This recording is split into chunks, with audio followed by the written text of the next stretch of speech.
There's a me.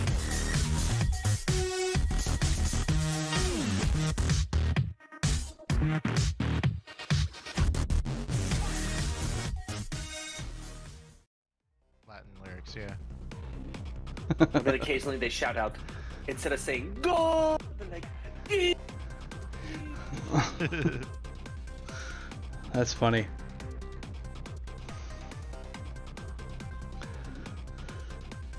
I'm getting some really creepy shadows tonight. That was weird. Yeah, that's because your lighting is underneath. Yeah. It's down yonder. Ooh. It's some good shit. That it is. Oh, jeez. Apparently I've got this on repeat. You know, let's do something a bit different. How are you folks this evening? Pretty good. That's good. That's key. Oh, I'm all ready. So good. Yeah, I bet. I'm ready. Let's do it. Do it! I have been pondering Ivar's move for a week now. I even have Ivar's dialogue like all ready to go. Like this thing's loaded up in the chamber. Yeah, it's going to be an interesting session. I am sure of that. They're always interesting, though. You'd think, or hope. Yeah, that sounded like a dig at yourself for a second. Not a dig, just a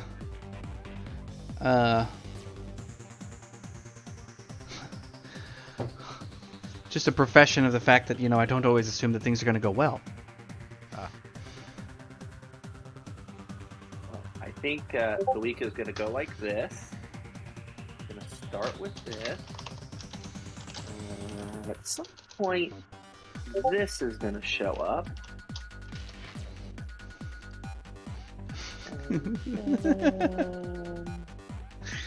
Especially with Goodwill Hunting. Oh yeah, that was a great movie. It was one of the best, yeah. Good job on Robin Williams for kicking ass so hard on it. Yeah, his daughter is. I was reading this night, is pissed off at people. I guess people are putting quotes out there that have nothing to do with her dad, and she's like, "You guys are idiots. Knock it off." Yeah, I've heard about that. There's been a lot of issues with that lately. A lot of people are like misquoting certain people or like applying quotes to people that they didn't say, shit like that. Oh, I deal with this all the time in my class of kids misrepresenting information, and then when you show them the facts, they're like, "Well, it could be anything you want it to be." That's not Like- facts. Like, at what point in the world did we come to, or like, you know what? I want to fly. I'm gonna go jump off my roof, and you know what? I could be whatever I want to be. Like, when did that become reality? Like, I always appreciate that guy, Joel Boss, gets on there and always just the first thing is, how's Brogan? He's not here for anything else but Brogan. Yeah.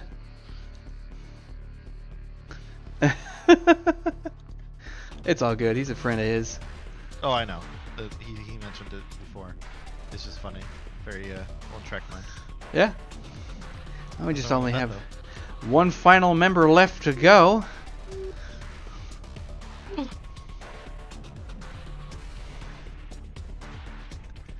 He's almost here, I swear. Maybe?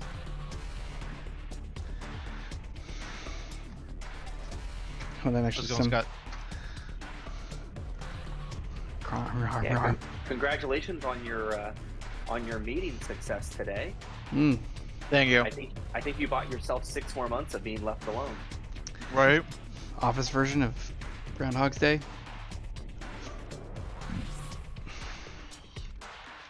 I ended up getting messages from the other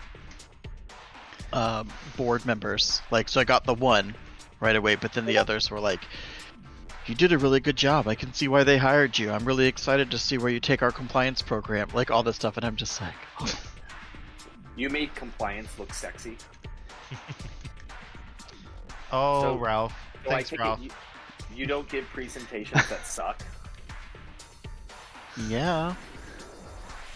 For red. Yeah, it's got to be a Thanks, bot or Ralph. something. Ralph, this is for you.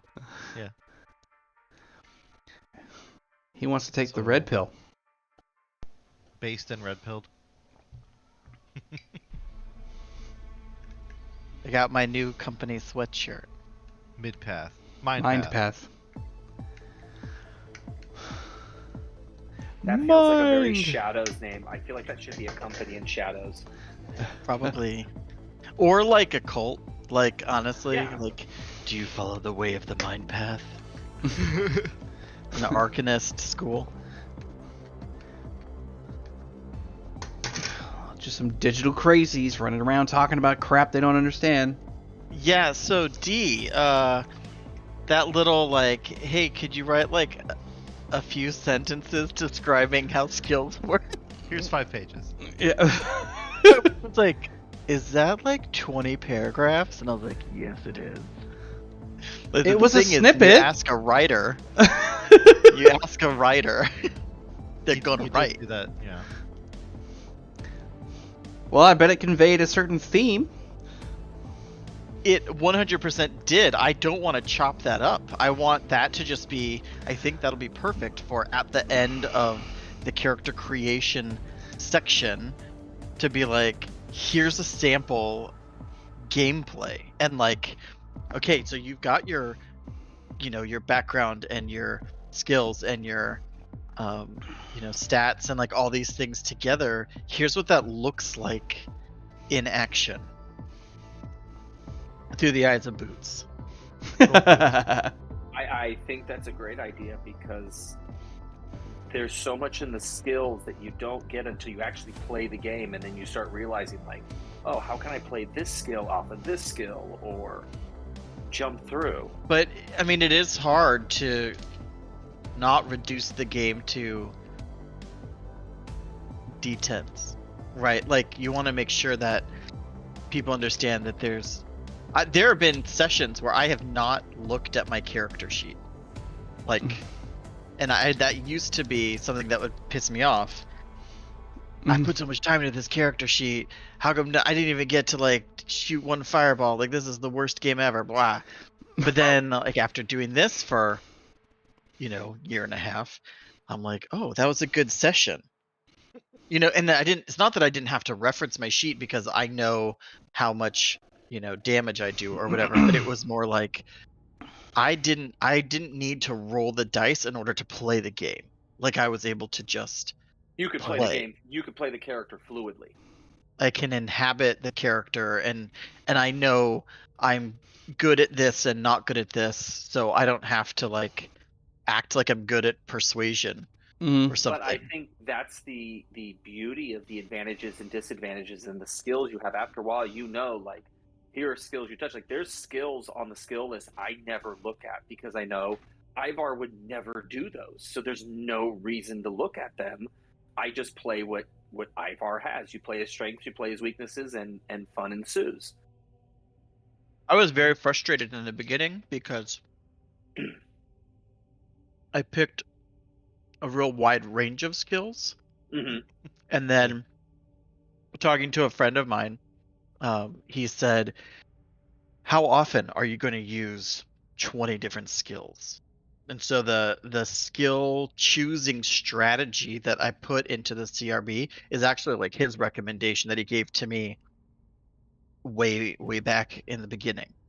Yeah, but think about your real life. We all have skills. We have our day-to-day skills, and then you have those random skills that, like, Jordan, Bill used to do this all the time with us. He'd pull out a skill out of nowhere. We're like, where the hell did that come from? Right. Like Bill. So well, it's totally the cult of personality. Like, I got a personality for this. Don't worry. Hold on one second. Yeah. Rolodex out. Yeah. So what my friend suggested, he said, choose like 10 skills, 4 combat, 3 utility, 3 general, and focus on those. Carve that out as be your character's domain. And then if you've got the ability to expand or there's a need to expand into something, do that. And so that's kind of how I've approached Barrick. Like, I've got 1 point of training and a bunch of stuff to activate the synergy bonus. But I have poured points into gun kata and first aid and like these other things that I think are kind of essential to the character. Yeah. Oh wow, that's interesting. I'm not dumping tons of points into occult lore because first off, it doesn't make sense for the character. Like, he's not going to suddenly start studying tons and tons of occult lore. And if he did, he would never be to the point of those who are naturally good at it. I think the best part about that whole system, too, is that it doesn't penalize you for not using those points. You don't just have them disappear into the ether. They get used elsewhere because it all rolls over. Yeah, it's not like when you have a D&D type system where you're like, I mean, I guess I'll put some points in wisdom because I need perception, but I'm never going to use it for religion or something. Like, yeah. This isn't,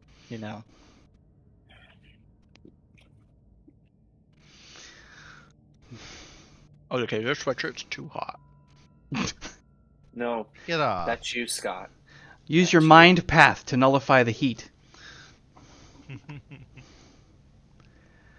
Welcome, Bill. Welcome. One of those kinds of days? Mm-hmm. Hey, Bill. Okay. Speak of the cult, and he shall appear. More or less. Be pushing in. Beetlejuice. Puck. Gotta love Puck. Oh, that was actually kind of perfect timing.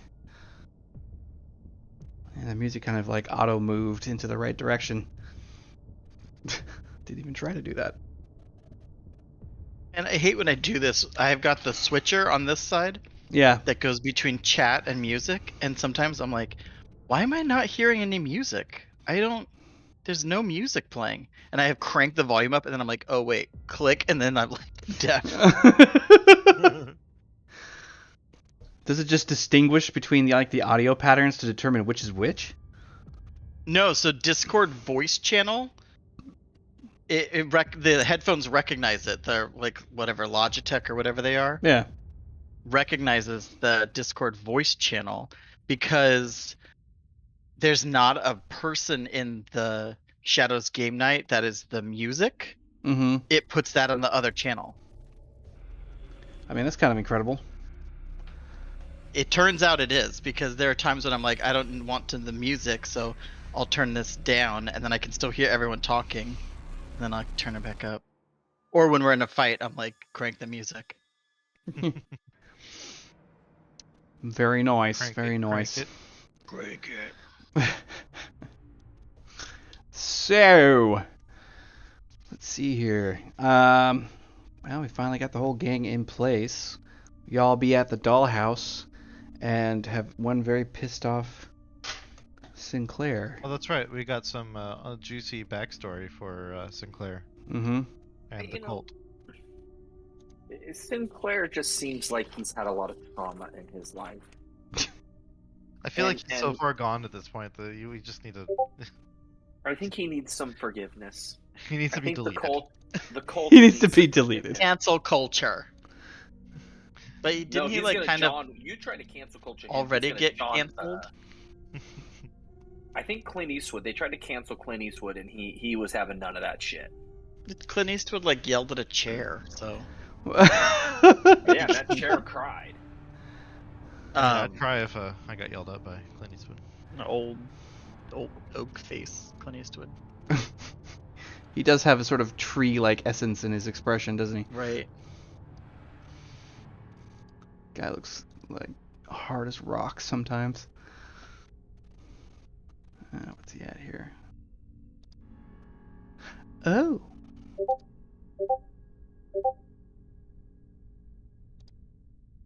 Dot dot dot dot. What are you trying to do? Get those things off screen?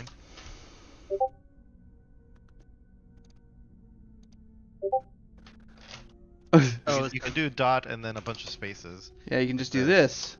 Boop. Ivor needs a drink. Yeah, I thought that was a really good way to do the freaking book for disadvantages for sure. Yeah, no, it's really good.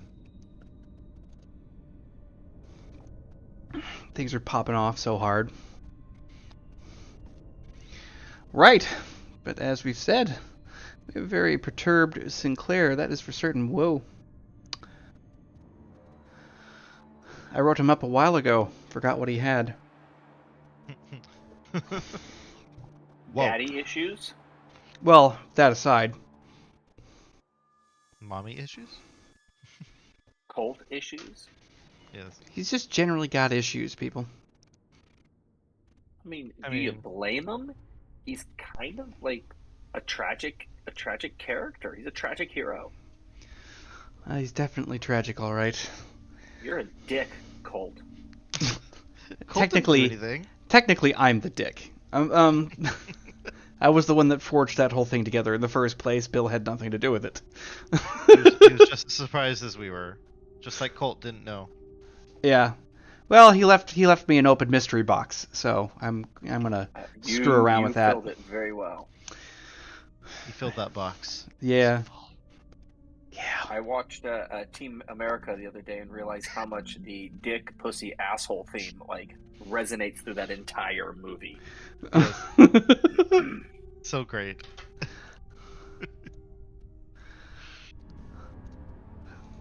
Get everybody whipped up for what's happening. Throwing some Wii Plaza channel shit going on. Okay, so my daughter's in a band with school, like drum group, and they are learning the Wii channel music. Oh God. That's awesome. Awesome. If anybody can remember, because I don't quite remember and I didn't watch the last footage to recall, but did we roll for combat order this time yet, or did we just leave it? Okay. You basically said like, here's the bullshit, and it's like that's where we're Yeah, that's right. We had to quit right then. I did a lot of shooting, and then You did a lot of shooting. I did a lot of shooting. Yeah. Yeah, and Riv currently is super powered and super speeded, So And super irked Bed. that she missed her. That If she threw a boulder at a house, through the house. yeah, I said it through the house. That's how we were able to see all of this good stuff. Well, let's go ahead and find out who's doing what and when. Yeah, do you understand yet, John? And then the back of my you page. see? Do you remember what I did for all of you? I took the pain. I allowed you to split your personalities. You forget, didn't you, Mother? This is cringe shit.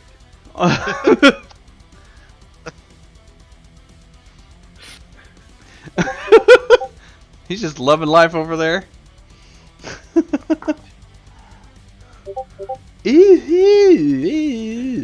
Oh shit. The bill is probably going to go first, it seems. We know that Ivar goes last, no matter what. Yep. I don't think the there's last. any possibility that Ivar will go first, ever. Well, you have. Well, yeah, he's got you combat can. paralysis. He won't be able to Yeah. go first ever. Yeah, Yeah. but it plays so well because I, You only have a plus 7. 31. yeah, I have a plus I mean, 20. just by the 23. numbers, it works Alright. out pretty well.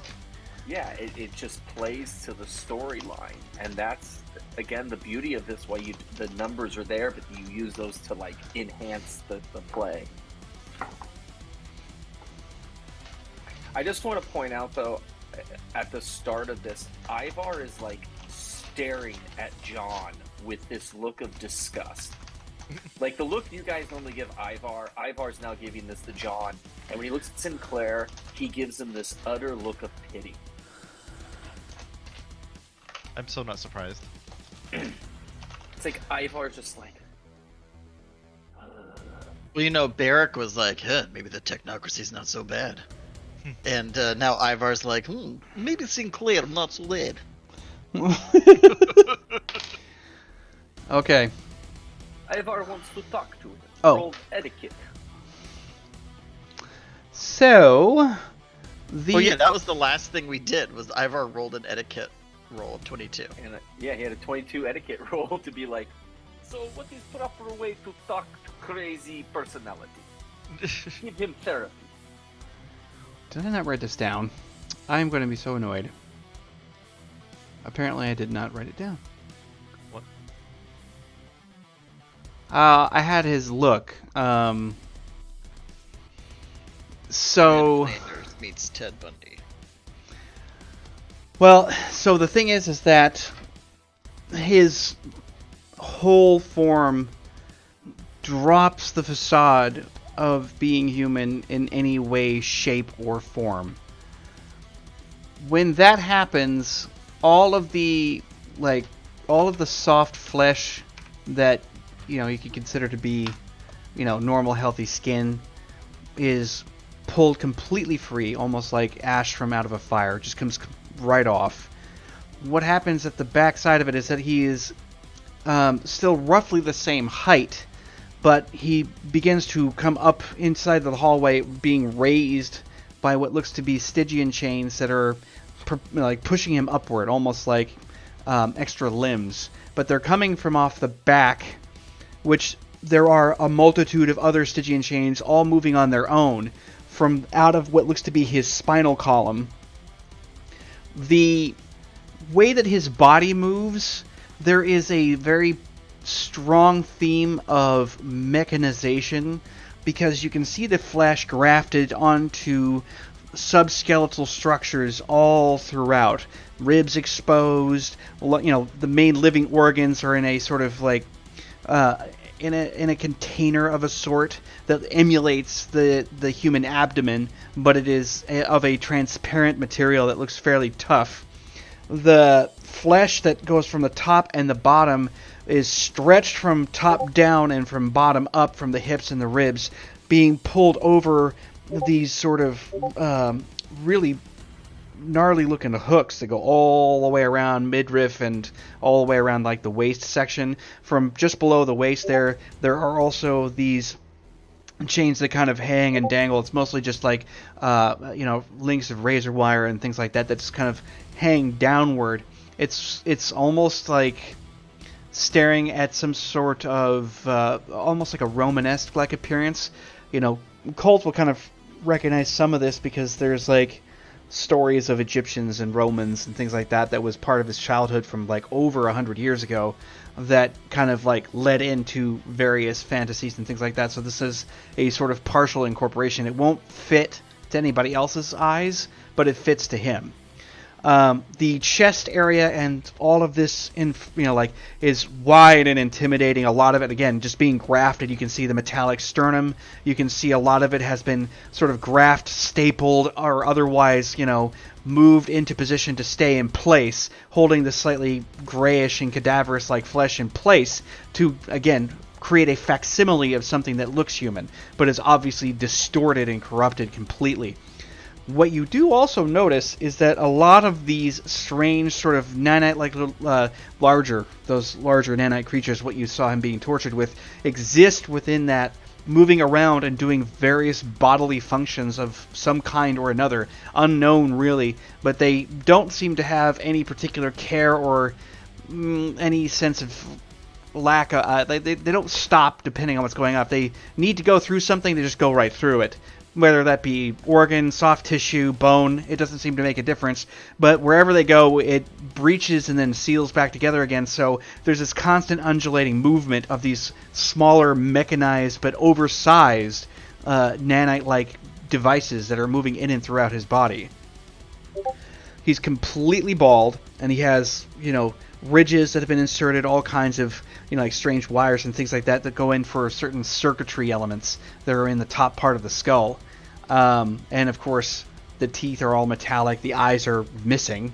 They seem to have been replaced with something that looks kind of like some kind of a spine with a red-hot tip on the end. And they shift and move in the eye socket like he's tracing things out with small radar antenna inside of his sockets. But they move around and shift.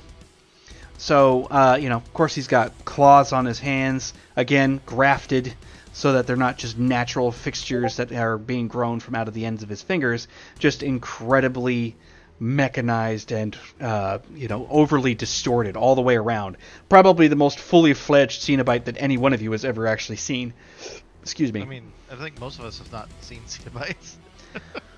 I think John, Colt is the only one that may have had a. You're gonna need to do a sanity check. Just saying. Yeah, there's going to be a need to, because you're confronted with real nightmare, real horror, 100%. Everybody should definitely get a chance to run themselves a bit of a sanity check here.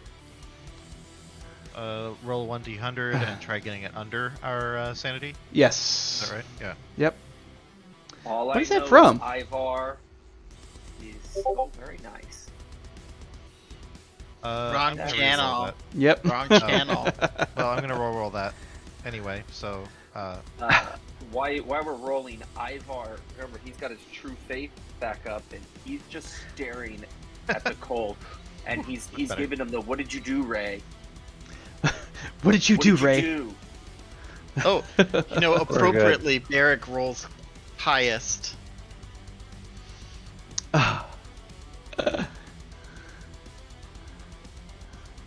Did you manage? Did you succeed? Oh God! Oh Lord! Oh Jesus! Holy shit! Oh, you don't have any luck left either. Yeah, out of luck. Oh no! Can I donate my luck? No. Ivar. Well, that was a short out. game, so are we rolling? No. This So actually anyway, rolls in Barrick was perfectly with- under his limit, Good. so he was good. Yeah. Oh, Uh, that's wrong. Ivar's I'm out of sanity luck is now. 90. Yeah. Ivar's sanity has been impacted, and that's how I've been envisioning playing Ivar this week. That Ivar is not a friend of the cult right now. And this just.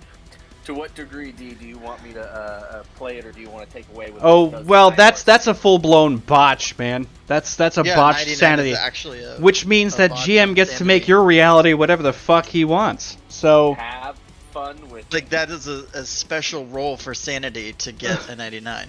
yeah, So- that's full blown botch. Special. That's literally the worst. Yeah. Well, I mean, we had a good run. The guy who could reality bend us to, we could become Xenobites right in front of his eyes. Well, the thing is, he can just become part of the dreamscape. What did you do, Ray? Right. Yeah. But for some reason, Ivar keeps calling the cult Ray. We don't know why. How old is Ivar? Fairly old. He's- 24. Oh, I He's thought he was older than 24. that. No, he's No, Ivar was born in 2050. I totally had it in my head that he was like in his 60s, the way that he behaved. No. No, that's why I asked. Ivar's born in 2050. He's practically a baby shit. compared to. It's because of the hobbled movement, his lack of ambulatory ability, like all of that just made me think he was a crotchety old geriatric. No. I know. That's what makes it so entertaining. I don't know how I forgot that he was in his 20s. That's fascinating. Yeah, but think of him as a burned out college student who partied too much. He but then fucking was burned staying out with all Actually, right. I'm thinking him as old too. Yeah, he burnt out like an old light bulb. No, I remember I asked a while ago, and I'm like, wait, are you the youngest of the group? Wacky doodle. Wacky, wacky, wacky, wacky. Good God. All right, well, Yeah, as... Barrick is the Gen Z. Oh, jeez.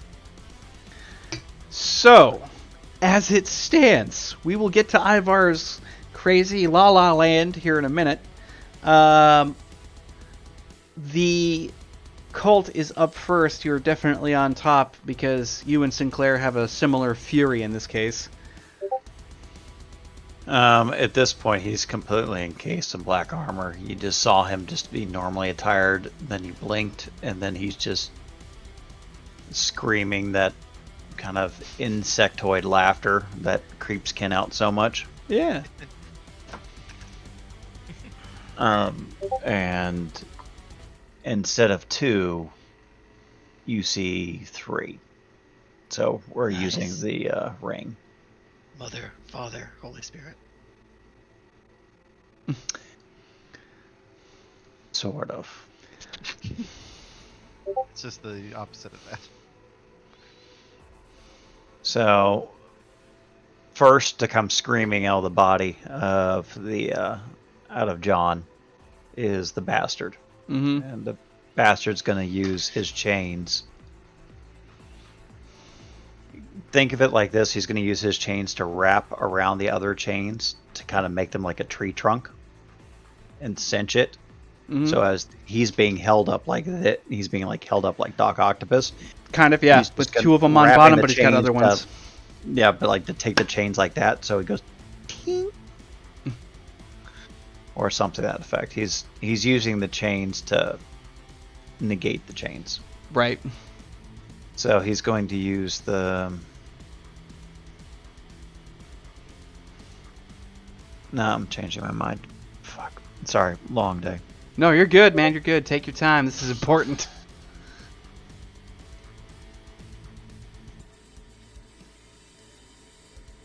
It's going to be not the bastard.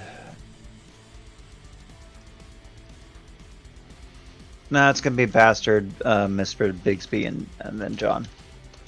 Roll John. Just stand by. Yeah. Each one Bang, delivering a single range, attack for all wizard. of your melees there. Yeah. I'm All just right. going to do a single attack. All right. That would make sense because that would take all 3. I feel like you're putting all their anger into one hit. Seems Well, he's reasonable. trying to mobilize him first. That's the general concept. John is so angry. Everyone's so angry. How dare you make me remember this, Daddy? That's a nice So- way to start it off. Damn. So is Sinclair was the original personality of 35. whoever the cult was? Ooh.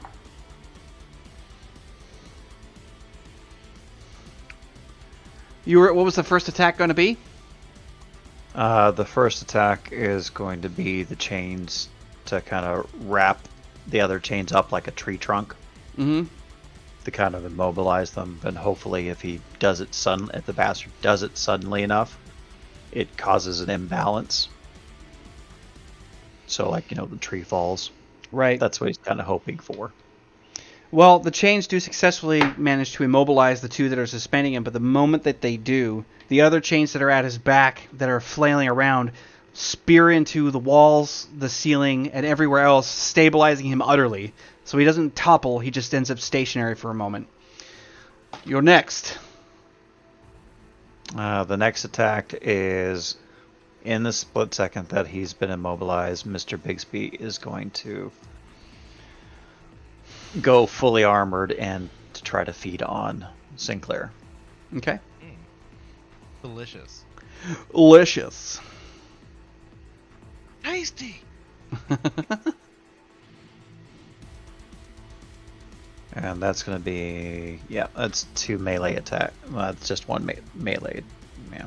Okay. Because I'm going to have John do his last action.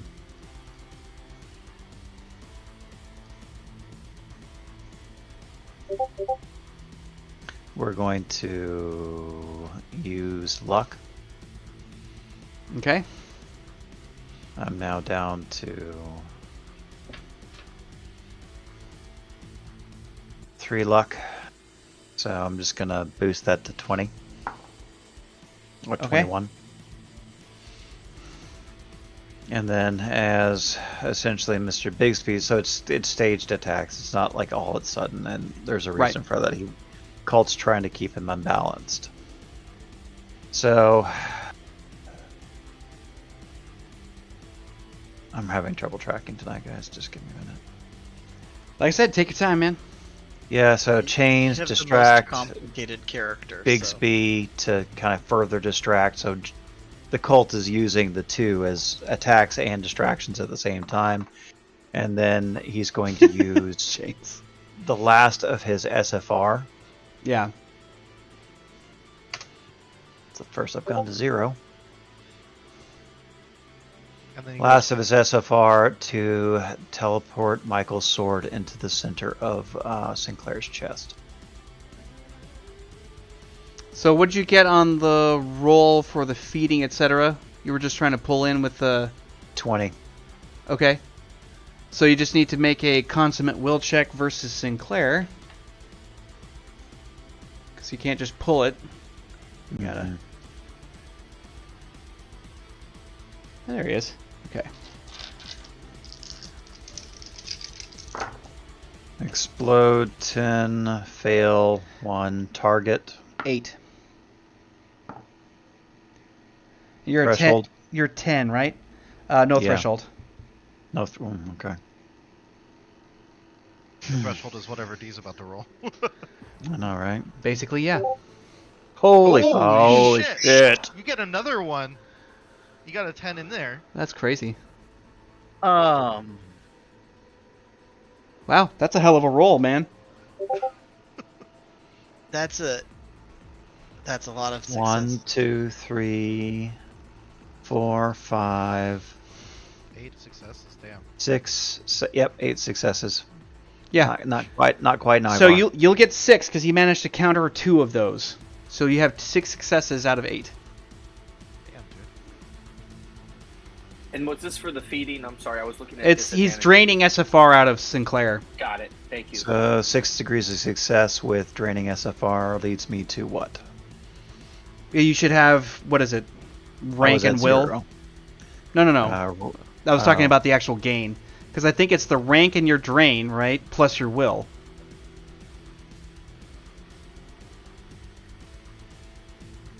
Devours level 5. Right, so and your will's 10, so that's I believe that's 15 a rank. I think this power, like, has, no matter how many times we go over this, I swear, I request that you write it down, but I don't think it ever gets written down. It never gets written down, and I always forget, and I'm going to write it down now. Give me 1 second. Yep. I gotta Oh my find it in god. the fucking sheet. It looks like he's being swallowed by a foreskin. Well, that's you taking the Cell Saga to its natural evolution. Okay, it is will rank plus... It's will plus rank, so your will's 10, your rank is 5, that's 15 per success. Okay, I have written it down. So... Yay! Alright. Sorry about that. No, you're perfectly fine. I'm sure that fills you to max. 15 times 6. Yeah. Yeah, no, Are that's you at bleeding 90. off extra SFR? I'm No. like at 9. No, it doesn't work that way because he'd be at 90 SFR right now. He And would I pop just like a see balloon. Whatever it is like dripping off of his chin, almost like you drink too much and it just comes all pouring down. Boy, Yeah, so you just That roll, seriously, is one of the luckiest goddamn things ever. Pretty damn lucky. Jesus. Yeah, so now John is going to spend his. Well, now I guess he has 6 SFR to spend. Well, he can do 7 now, can he? He's loaded up. So he's going to spend 7 Arete to basically take a holy object and have it appear right in Sinclair's fucking chest. Oh, the sword. Do the sword. Yep, that's what he's doing. He's Hold, Michael. hold. Because Ivar has that sword before you're even able to grab it or do anything. D is where generally is Ivar right now. So the thing about that is that Ivar is not in this world anymore with that present role. And I can't even say that Ivar would attempt to try and hold it back. He's caught, you know, like when you dream sometimes and it's all over the map and you've forgotten your own identity or the fact that you're actually a human being and just you're sort of a present consciousness in an ever-changing multi-dimensional format. That's kind of what's happened to him in a sense.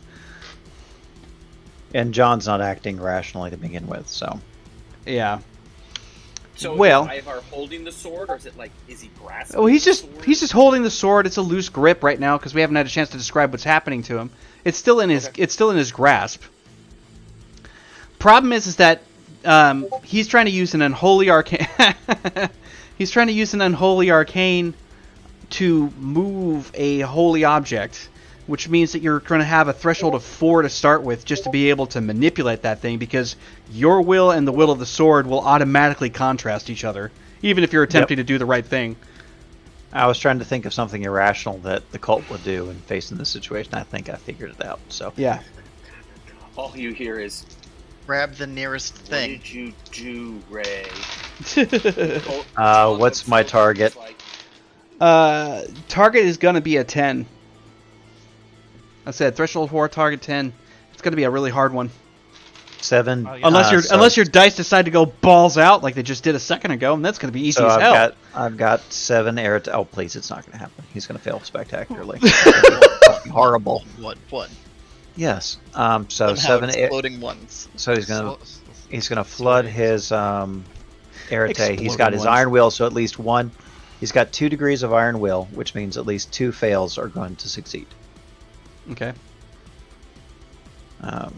And See that beautiful bean? fuck it. Oh Yeah. my god! Wait, he got it. Not yet. He only has 2 successes. But there's a third success at the end. But the there. iron will gets rid of the 2. How much iron will do you have? Well, and You roll gave him your 2. exploder. All right. Oh yeah. he So got a that second. negates the 2 1s, right? So that means you have 1, Roll 2, an 3. explosion. He has 4 successes. Yeah, he has 4 successes, which means he gets 1 success technically, which is what he would need based on threshold level. So yeah, he pulled it off.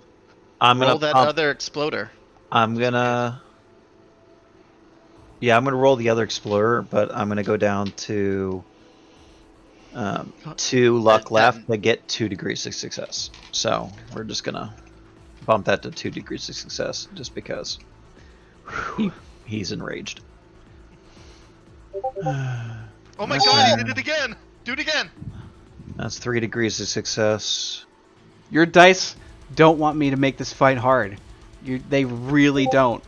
Oh shit, dude. Oh. Well, he's sucking up all the luck for the rest of us. So 10, 10, 10, 10, 10.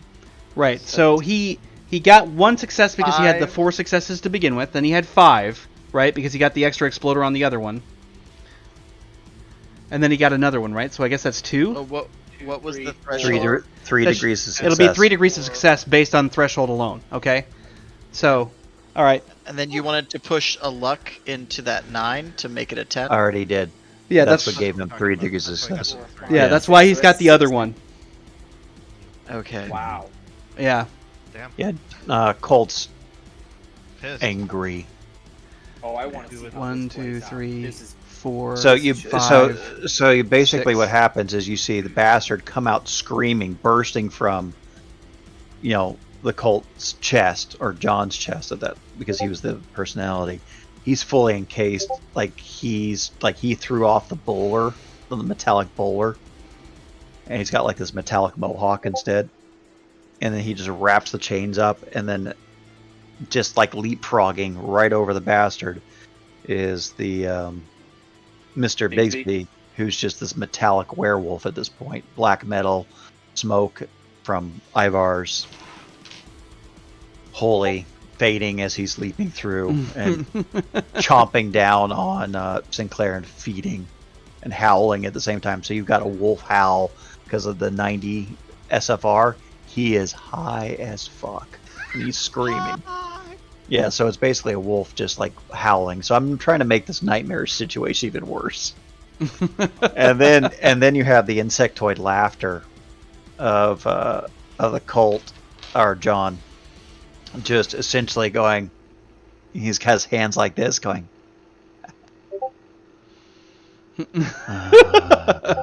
And then pushes like that.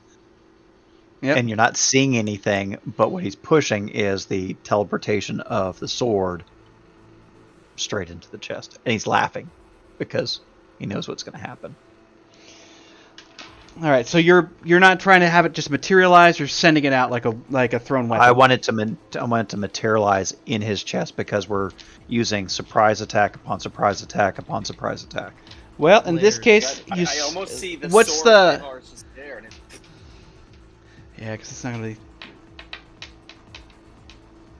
You're Right. not throwing it. You're having it just appear. materialize inside of him. That would do a seems lot the of right thing to damage.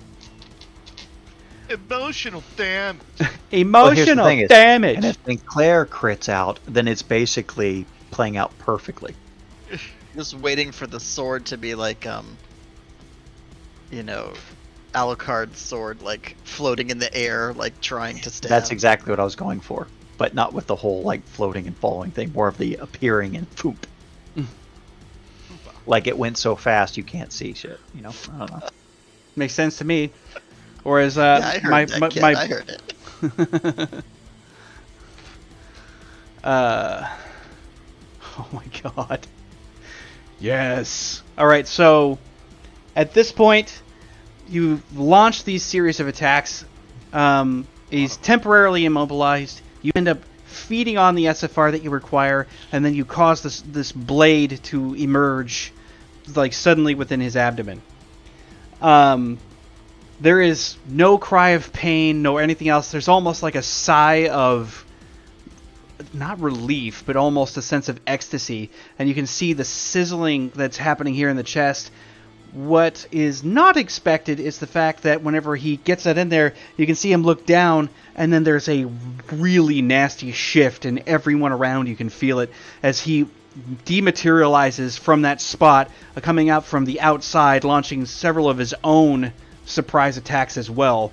The sword clatters, but it doesn't stay in its position. You see the floor and the boards just rapidly absorb it and start pushing it down. The nightmare landscape not having any problems with manipulating the weapon, given the fact that it is neither of hellish or divine origin. It is something else.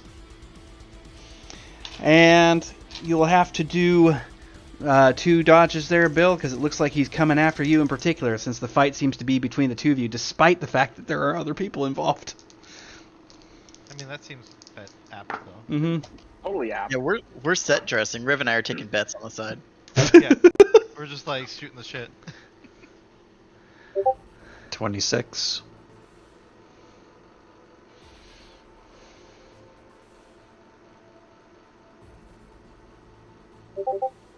$28. All right. What was the... Oh my.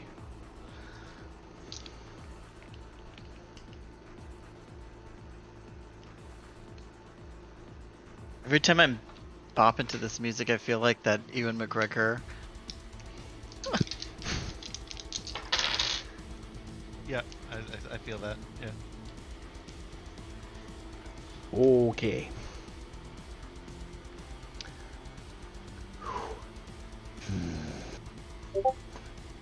So, oh my god. Well, it looks as though he is not having any of your shit today. There is a massive green glow that emerges from his open mouth. You can hear the hinges like rusty hinge, like the rusty hinges of his jaws just kind of expanding, but it's so fast you only catch that whine for half a second before you see that blistering ball of green fire emerge and explode toward you. You get so far left where the bastard, I believe, is. Is it the bastard that was left and then like Bigsby in the center? Mm-hmm. Right. So the bastard takes the brunt of that. Obviously, since you are all one being, this will count against you regardless of who's who, because the HP doesn't split. Yeah, you've got 23 damage from that alone, even though you have the armor on. And you can see a lot of it's causing frost and all kinds of stuff, so the bastard's getting hit with that. There are multiple chains that immediately emerge and crash into John from all over the place, from below, from the ceiling, and the rest of it, smashing into him from the top, the bottom, the sides. These focused attacks are insane. And the scream Yeah, that you get. So 20 damage? It's 23 damage for the balefire on the one part of it. These chains that are inflicted on you, they do... Because he ended up critting out. I expect nothing less. Yeah, you've got 96 damage from those other chains, plus the 23. Okay. Wow. Yeah. So that he felt John's, that. 100. John's not dead. So He he has is over 100 health. he has taken a total of 138 damage. Yeah. What's his health at? 159. Oh wow. Ooh. Yeah, so he knocked him down half by those, like, incredibly powerful rolls. Alright. Oh wait, I forgot about my armor. Did I need to factor to my armor? In I've that already one? factored it in. The reason why I was saying Okay. that they penetrated the armor is because I've accounted for the AP. Okay, it's just nasty shit. Okay. Yes. Don't get hit. I Yeah, would he's got recommend not really getting hit. high AP on his attacks. Really high. He's still got a smoking hole in his chest from where, like, the sword got him. God damn. And you did double damage to him, too, so you both literally are smacking each other around like really angry siblings would be doing. Never thought that GIF that I posted would actually be appropriate. Which one?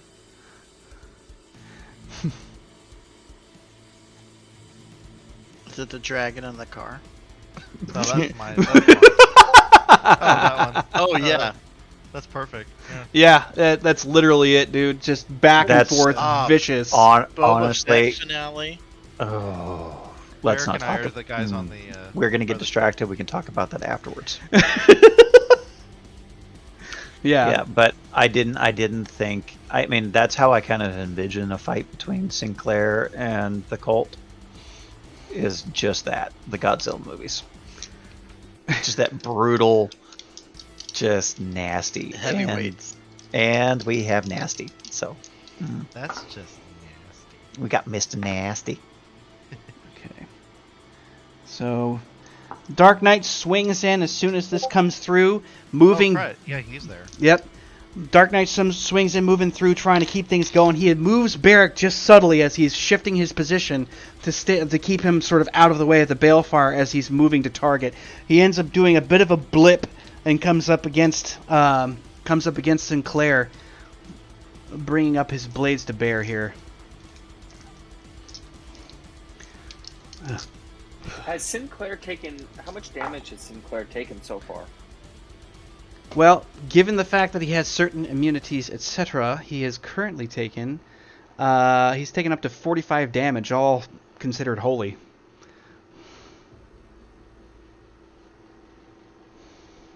Okay.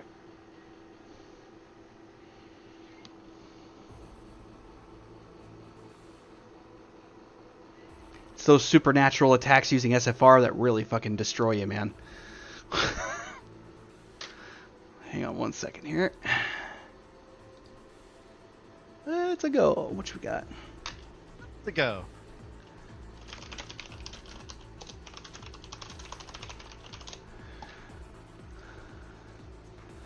Okay, so these attacks come in ridiculously quick. Sinclair, without even really turning his attention to Dark Knight, deflects all 3 of the sword blows, even though Dark Knight is teleporting from position 1, making a strike 2 and 3. You just hear the ring of steel and the Stygian chains clashing off of each other as he attempts with some, trying to actually keep him distracted to some degree. While he's in the midst of that, trying to keep him sort of busy, you have Sinclair out at the porch, who's just unleashed these attacks. Dark Knight is now outside in close quarters combat, having cleared that distance. Barrick, you've got time to make your shots. So, my question is on range. Like, we're inside this house? Like, what sort of mobility is there? Well, we've got part of the house. Yeah, so Right, you've got the living room area. Doc Ock with like, how long are his? They seem to tentacles? be able to stretch or change length depending on what he's wanting to do. They don't look like they're there, so you can't really guesstimate. You would have to assume that he can reach you. That's to the best of your knowledge. If you're inside of the house, at least, like anywhere inside the home seems to be a place where he can launch these things. Okay. So, because I'm just like trying to gauge, like, am I going for, handgun or like a shotgun You're gonna, sort of situation? given the fact that you just saw John get skewered multiple times, you're probably thinking whatever will do the most. Well, We don't have plasma anymore, though. No, I but know, his I don't have. but his plasma shotgun, anymore. and he's got these nasty rounds with that, and Where's you're that close wall enough. Gun? Where's the wall gun you took The- off the wall? the turret, it's gone. Yeah. I mean, it was back Thought you at had- the house. I thought you had it like attached to your back or something. What? No, it's back at the house. Yeah, I think I'm gonna go blunderbuster with doing the 3 shots sunflower rounds. Oh shit!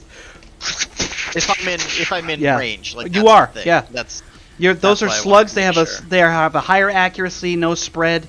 Like, Oh. yeah. So, yeah, I want to, turn into like a baseball cannon and just like foom, foom, foom. So, All right, do your thing. how are we doing this? Are we doing You're doing 3 separate shots because they're all independent. It's not quite a burst, so you'll just do. Okay. You'll roll 3d10, 1 for each shot. Because if it were a so pistol, I get 3 ranged attacks because Yes. I have two there and range masters. yes, yeah. Because normally it would be a rate of fire of 1 for a shotgun. You could just go blam, and then that's about it for most of these things. But you have three of these ranged attacks, so you're doing 1 for each. So you have to pump that shotgun 3 times. The rate of fire you gave me on this was 1 to 3. Oh, okay. Yeah, like I'm gonna have to. I think So that's what I'm wondering. Like that seems like overkill. Right. but- No, it should be just 1 for shotguns. It's usually just 1. It shouldn't have been 1 to 3. I think I misspoke. Right? Yeah.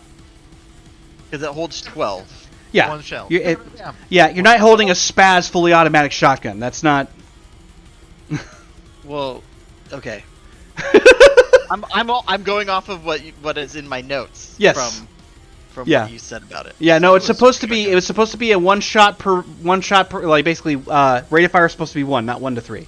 And that was my mistake if I told you that, because, like I said, shotguns are a one hitter 12 quitter. round, 12 gauge with 2 rockets. Yeah. Yeah, and the only time that would be different, as per the GIF that was thrown in by Ken here, is when you have a double barrel shotgun. You can unload both barrels as a single attack. That's, yeah. But in this case, it's pump action, and you can drop 3 shells because you have 3 ranged attacks that you can make. Perfect. Okay. Good on you. Rifle. Yeah. Anybody remember at the end of the Matrix with Trinity just going? just see Barrick sitting there watching this whole speech going on. See the attack, and his just reaction was start pumping and I firing. mean, that sounds about right. Yeah, I'm just gauging how the he was loading the gun. How while many, the conversation was going on? how many arms are there, and is he supported by any arms? I think It he looks said like he was he's lifted up. yeah, he's still supported by 2 of them. It looks like By the he's 2, maintaining that. Yeah, he's still supported by 2 of the chains. He is currently, like I said, he's in close quarters combat with Dark Knight right at the moment. He's got about 6 of those chains that you are aware of total so far. So what I would like to do is try and blow off those 2 chains that are supporting him. Okay. So, like, aimed, boom, one, boom, the other, and then the other center mass. Okay. To try and reduce his mobility.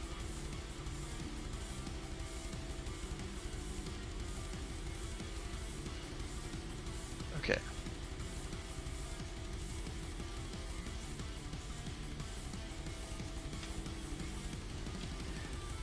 And these were like, These are the sunflower rounds. yeah, they were the blessed sunflower shit. rounds, right?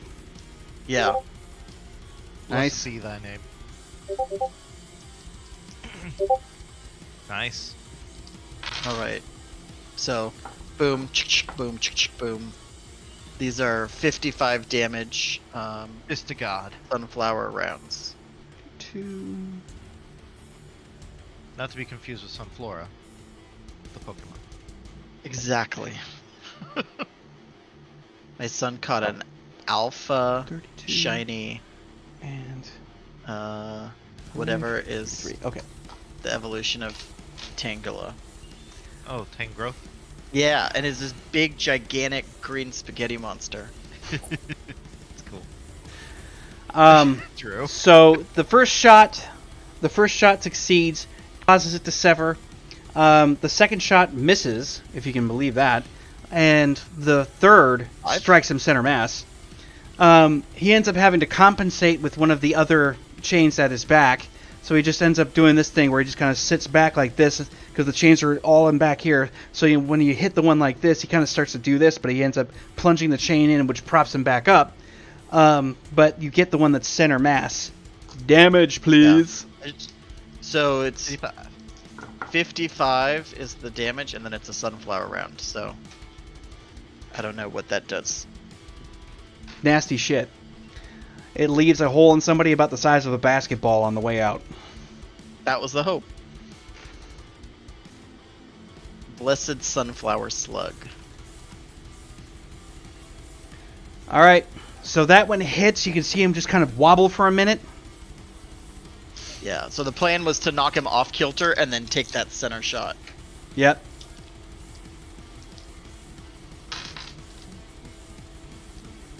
But Barrick, by knocking him off kilter, you won't be able to hit him in center, actually.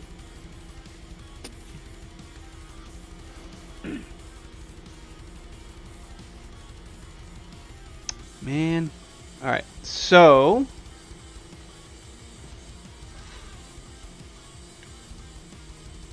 Yeah, I'm gonna change the rate of fire on that to 1. 1. Ah. Oh, maybe. Well, no. Because it can fire the 2 rockets or the shotgun. I was wondering if maybe that was it. Why it says 1 to 3.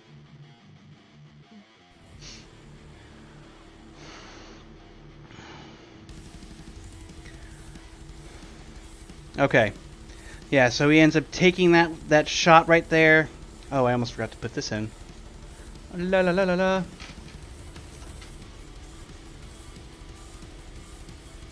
Okay, so... Boy howdy, man. God damn. Alright, so I believe... Riv, you are up. Yeah. Excellent.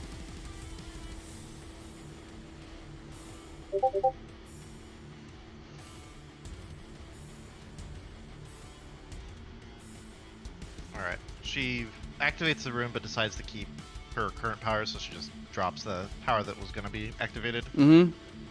Let me write down my runes. Runes equal 4 now. How far away am I to Sinclair? You're approximately like anywhere between 15 and 20 feet, basically. Because you guys are very close proximity to where he's at. He hasn't left the fight. He's keeping it close in. And is John still skewered? Yeah.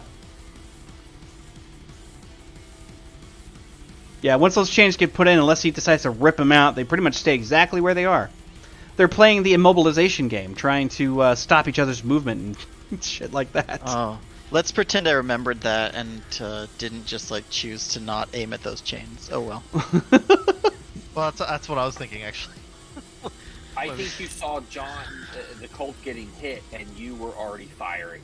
Yeah, we're talking 3 seconds here, and like you already were doing your actions.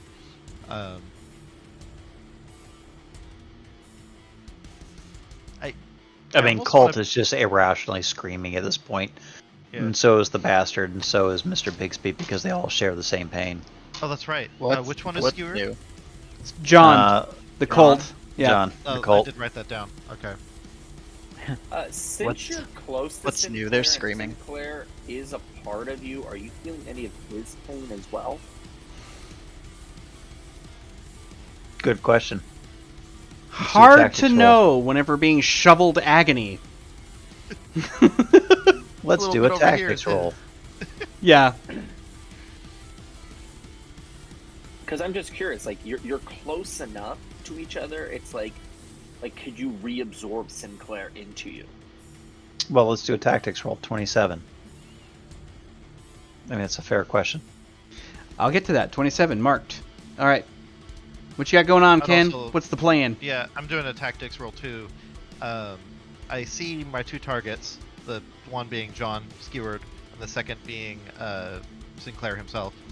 Her first thought when she saw Doc Ock's, bullshit, is to get behind him and try just pulling, because she's strong right now. try Yeah. just Hulk smashing him from the back. I've seen that GIF. Yeah, you know what I'm talking about. The other thought that occurred to her that probably is more enticing, but she wants the tactics roll is to, in her quick thoughts here, is she wants to pick up John and basically rip out all of the things and throw John at Sinclair. So I honestly, that's the first thought I had, is I just want to rip him out and have the stuff still sticking into him and just throw it at him. Riv kills Colt. That's All right, awesome. Colt's well last played, personality man. dives That's into Dark Knight. You bad friend. So tactics roll of 17. Which one sounds enticing? I'm impulsive, so I'm leaning towards the other one. But does that seem like a good idea to me? well, tactics is what would probably work in everyone's best interest. Impulsivity will probably mute that out. I'm leading that Which down. one sounds good though? Well, whatever's impulsive is what sounds good. This is your character's role-playing decision. I can't have any choice over that.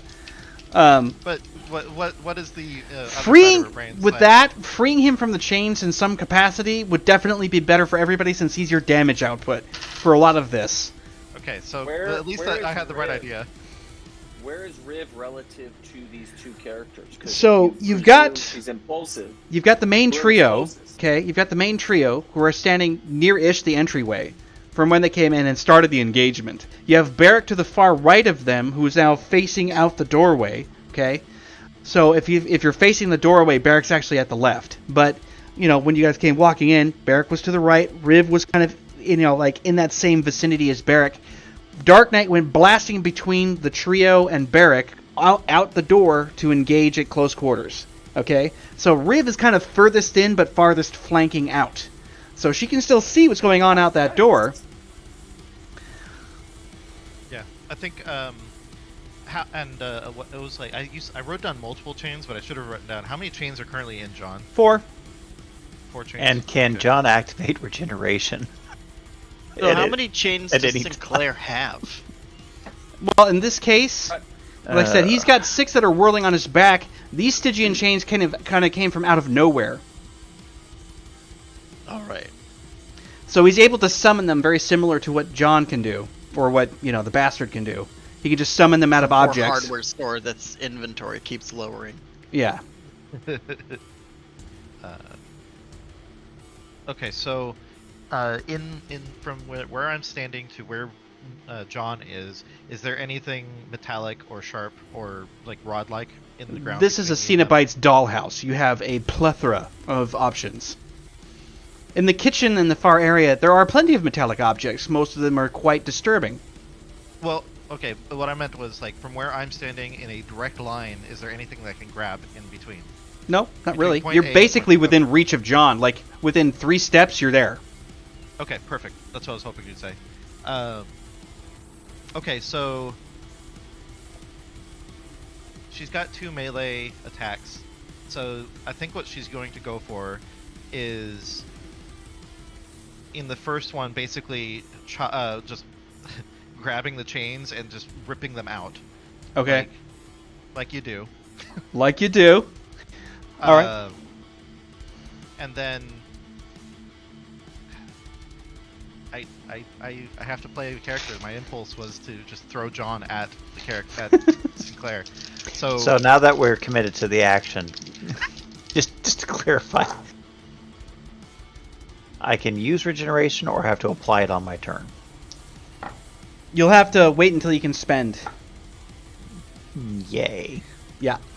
Well, so I think the idea was that Riv wanted to make it so that the chains and John would do damage to Sinclair, and since they know each other, that they would, do Well, stuff. to first each other. things first, go ahead and Yeah. grapple. You're going to grapple the chain and try and jerk it from his body. I need a will check immediately the minute you touch those Stygian chains. Okay. What's the target? 8. Okay.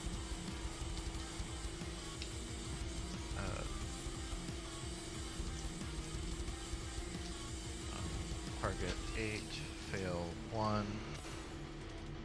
Anything else I need to know? Threshold? Well, in this case, the threshold is, it's not known, so you'll have to just grab and go, see how many successes you get. Apparently I screwed something up. Yeah, apparently. Nothing. Okay, roll. Well, That looks I right. put the wrong number to start with. 8d10, target 8, fail 1. I guess I'll just not explode. And explode 10, I mean... That's what I did. Oh no, Iron Maiden. Is she offline? It's not working. Yeah, Wow, what a time to choose to go offline. that's not good. Technical difficulties! Man, I should have Um, not grabbed. I should have gone for the karate chop that I wanted to do. Just like, I still would have touched him. So, Yeah, any contact with these things. what's the site I can use for dice rolling then? You can do it on mine. Where's yours? Let me invite you. It says that she's back in, so hold on. Oh, Still nothing. No? Yeah, it's just... Oh wow. Yeah, it says that she's online and running. What's the deal? Well, I don't know if you've got a dice roller on your phone, maybe. I got a kick-ass one. Well, I can just. I like that everyone's just trying it. Okay, I need 10-sided dice. wait, here. I just got it. Is it working now? Or... It's on mine. Oh, okay. Yours Oh, is working. dang! Mine's doing a really nice job. I've got 1, 2, 3, 4 tens. She's lonely. I want his. Okay, I just rolled. Here's what I got. Oh, there. She's back. Ooh, I even got a 10. Well, I'm gonna take this roll that I did legitimately Hehe. because I like it. I like its. That's a good roll. I got 2 10s there. Yeah, you did. So I'll keep rolling. Yeah, you can just re-roll your extra ones there, because you got 1 and... Oh then- shit! Nice, so 1 more exploder. Fuck yeah. Okay, so... You said my target was 8, so I got 1, 2, 3, 4, 5 successes. Right. So you managed to accomplish not crippling over, vomiting in absolute agony and pain whenever you grab a hold of these things, but you can feel the supernatural agony trying to get inside your mind. So you managed to get the first chain, and you can try and pull it free. Make a body essence check, please. Which one of us? Ken in particular, because Riv is the one that's trying to jerk these things out of your body. The essence check is rolling. All it's the number of up to d10s 10, equal right? to your body, equal to 10. If you have higher than that, then it's every 5 you get a bonus success. Okay, so 10, then. So let's see, you've got 10d10 15, and 20, 25. Okay. 3 successes Got automatic. 27 bodies. So. Yeah, you have nice. So 10d10 with 3 automatic successes. That's likely to work then. Oh shit. There's a bunch of ones in there, but they're negated by the successes, I guess. It didn't count them, I don't think. It just Well, I added didn't. the I score. just. He just rolled I didn't 10d10. I Yeah. didn't do any extra fanciness with it. Oh, okay. Yeah, you've got yeah, I mean you've basically got one. You have a -1 right now because 2 But I have 9s. 3 auto. Yeah.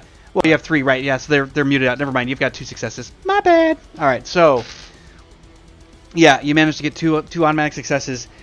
Well, so John, you feel a sudden jerk inside of your physical body here. Although instead of feeling more pain, you actually feel less. It's not comfortable, what just happened, but yeah.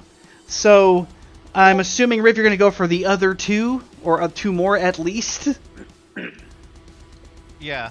I mean, All right, you got to make the will check when you touch it again. You're going to have to make the strength essence check or the body essence check after that. So will, then body essence. Let's see how it goes. okay. 8, 10.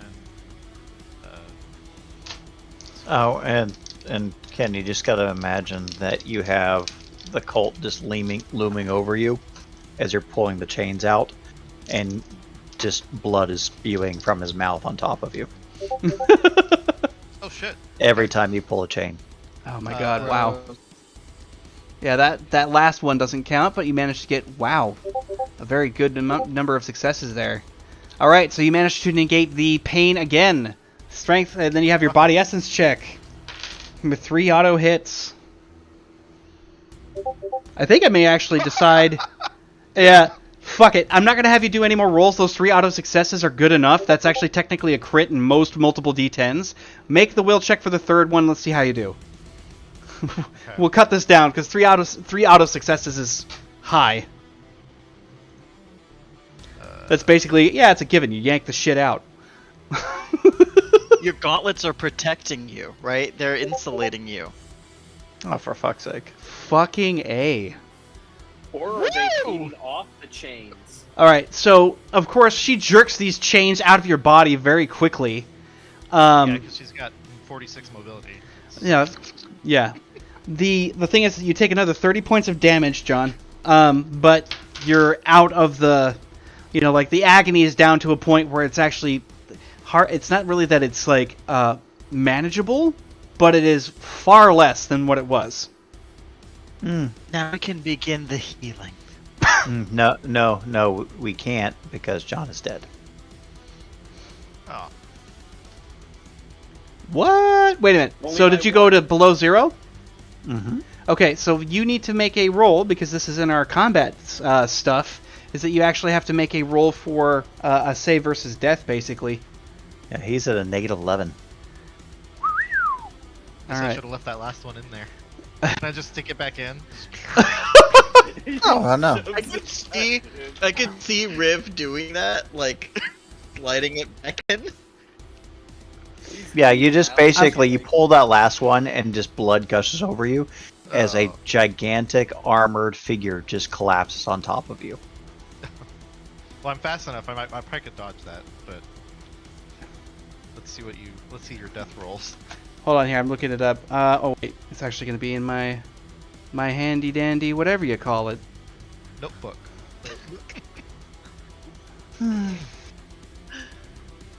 Wow.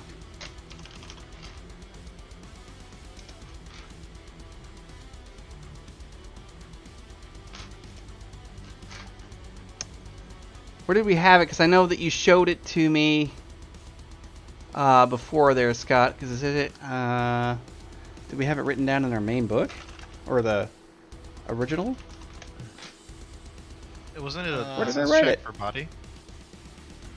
I think it was an I thought it- essence. I think it was a body essence check. Yes. I mean, that seems. I don't Oh, know. What I'm it was, sorry. It's only -9. but- Oh well. Gee Wilbur. Scott. Why, me- why are you asking me? Because you showed it to me not too far recently. You actually asked me about it. It's inside of our thing. My God, I haven't Death had. and dying. Yeah. Okay. Get Here out we the go. sheath. Once a creature has reached 0 health levels or 0 hit points, they have died. There is no save against this outcome. There Well, are that's- advantages such as 9 lives that offer a means to avoid death during Where's gameplay, another but these are one? rare occurrences and often come at a price. What A do you character have? can 9 lives? become die. I have a last stand. When I should Oh. when I should be dead, I get 7 attacks. You get Holy your bod. shit. I also Yeah. have divine intervention. Once per session, if you die, roll a percentage die. If it's lower than 10%, you succeed. Oh, I mean, the divine protection would be the first thing, right? My intervention is where you go. Well, and he's got last stand activated already, so A character can become dying during combat or when injured if they fail a bod check when they receive damage. A failed check means the body's gone into shock, can't clot wounds, or the character becomes dazed or disoriented from pain. If the character is dying, they need to make a check every round until stabilized to prevent death. If there are 3 failed consecutive bod checks, the character will die. These failures must be consecutive and don't apply if a successful body save is made. Bod check difficulty is 10 minus the character's current pain level. Roll a d10. If the result is greater than the bod check difficulty, it's counted as a failed check. We'll go with that Bod one there check for now because prevent that's the dying. present system. Yeah. Is used only when a character has sustained more than half their current hit pool of HP. HP pools are the grand sum total of all their hit points. I think what I'm gonna have to do, because I'll have to find exactly where it was, because in the book that you're writing or that you're formatting for me, Scott, you actually pulled it across and it had the correct mechanic in it for the new system. But I'm not gonna have us drag that up, so I'm gonna run this off the cuff here. I want to I want you to roll a body essence check with no automatic hits because we're talking about death here. So you need to make a body essence check flat, and it needs to have 3 successes, and it needs to be a target of 8 due to the chains. So that'll be Chains are that, out though, right? and we'll get yourself 1 shot. The okay. chains So are out that though, right? is I have a bod of 7, so I roll 7d10. Mm-hmm. Explode 10, target 8, fail 1. We'll deal with last stand and divine intervention after this. Right, because if you make this, you're just kind of unconscious but stabilized for now. Okay, here we fucking go. Oh, wrong chat. Well, that'll make I sense. saw to that me. one. Yeah, you did.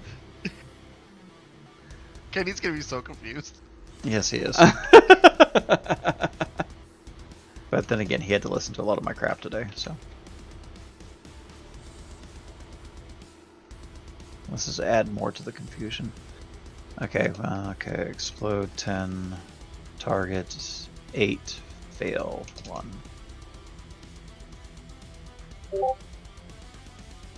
Oh. Oh, you do have luck though, right? You have 2 Well, luck, right? I've got my iron will, so at least the one's gone, and I can go down. I'll be down to 1 luck, but I get 1 degree success.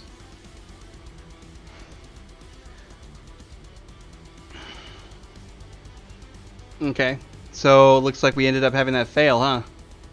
Yeah, he needed 3 degrees of success. I need a 3 degree success. I only got 1. All right then. Yeah, I'm not going to worry about that luck then. Now it's time to go into your divine intervention. Yeah, Like let's that. see. Divine intervention. 1d100. Hmm. We're looking for a 10, not a 99. Well, this is where we're going to use that. We're going to have to use those Oh 2 my lucks. God, this is crazy. So that's where I'm probably gonna use my luck, Yeah, you even could if it's re-roll worth that. it. Yeah. All right.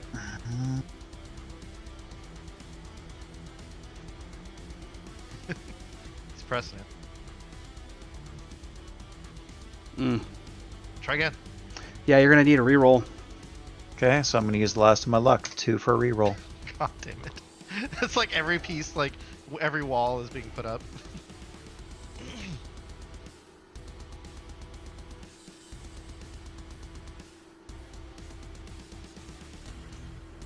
Oh. Nope. Engaging last stand. He's gonna go out like a fucking beast. Yeah. Can we have a hold on that until after Ivar's turn?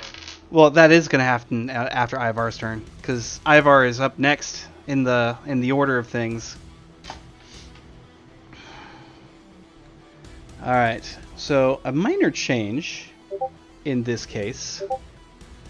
Let's see here. That's Riv's reaction, by the way.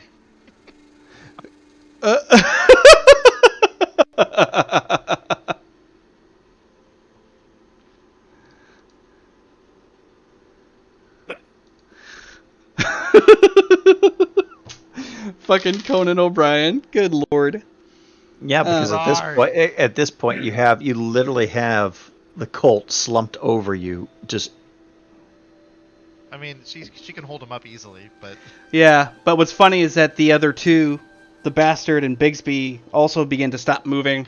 It's one of those things where it's not just John that's slumping; it's the other two. But they kind of slump for a moment, and like I said, last stand will kick in at the next turn. But this music is important because you see this horrifying figure, and then you step forward, and there's nothing but grass, sunlight, and all kinds of things in and around you that are nothing. All of your companions disappear. Every last one of them. this is what Colt is seeing. This is what Ivar's seeing. Oh, right. We're in Ivar. Okay. Yep. You're standing there, and then you have this hip-high grass that's basically just, like touching the side of your body. Everything that was there is now completely gone, and you can hear all these strange whispers kind of going around.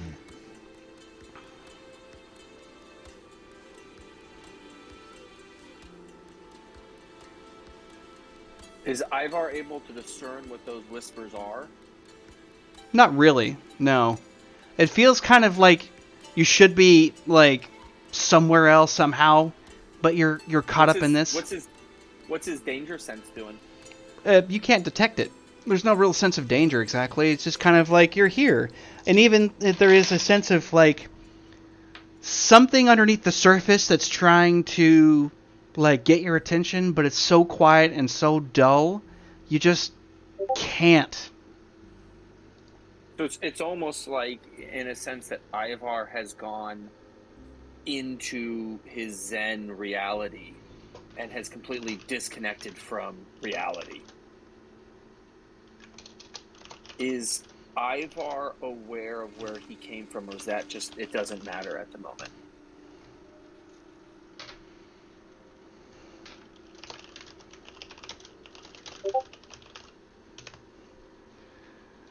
At the moment, it doesn't necessarily matter, but you do see someone familiar. There's that little girl that shows up every so often in your hallucinations, or at least you think there's hallucinations, but she's in full color and utterly tangible at this point, instead of being that sort of transparent and sort of, gothic, a bit wasted away, that kind of thing. There's Aethgar the Red in the background going, "You failed me," and then there's John in the background going, "You failed me."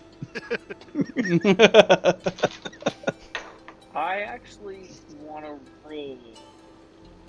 Now that the girl is a little bit more tangible than she's ever been, does Ivar able to pinpoint who she is? Like, is she like a past memory, or someone he would actually have known that like has always just been there at the fringes, but almost like how Sinclair reveals the great trauma? Is Ivar able to distinguish any of that? I'm not sure what he would roll for that.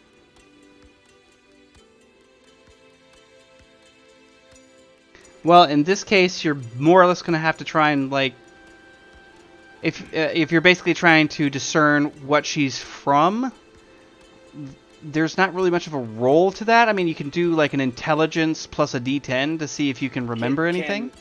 Can he roll an awareness of like, how aware am I of this person? Well, awareness would be able to do all kinds of things, but you're hunting through memories. So what you'd basically do is just make an intelligence plus your d10 and see exactly how high you can get and see if anything pops up. It's kind of similar to a reputation check, actually. Okay.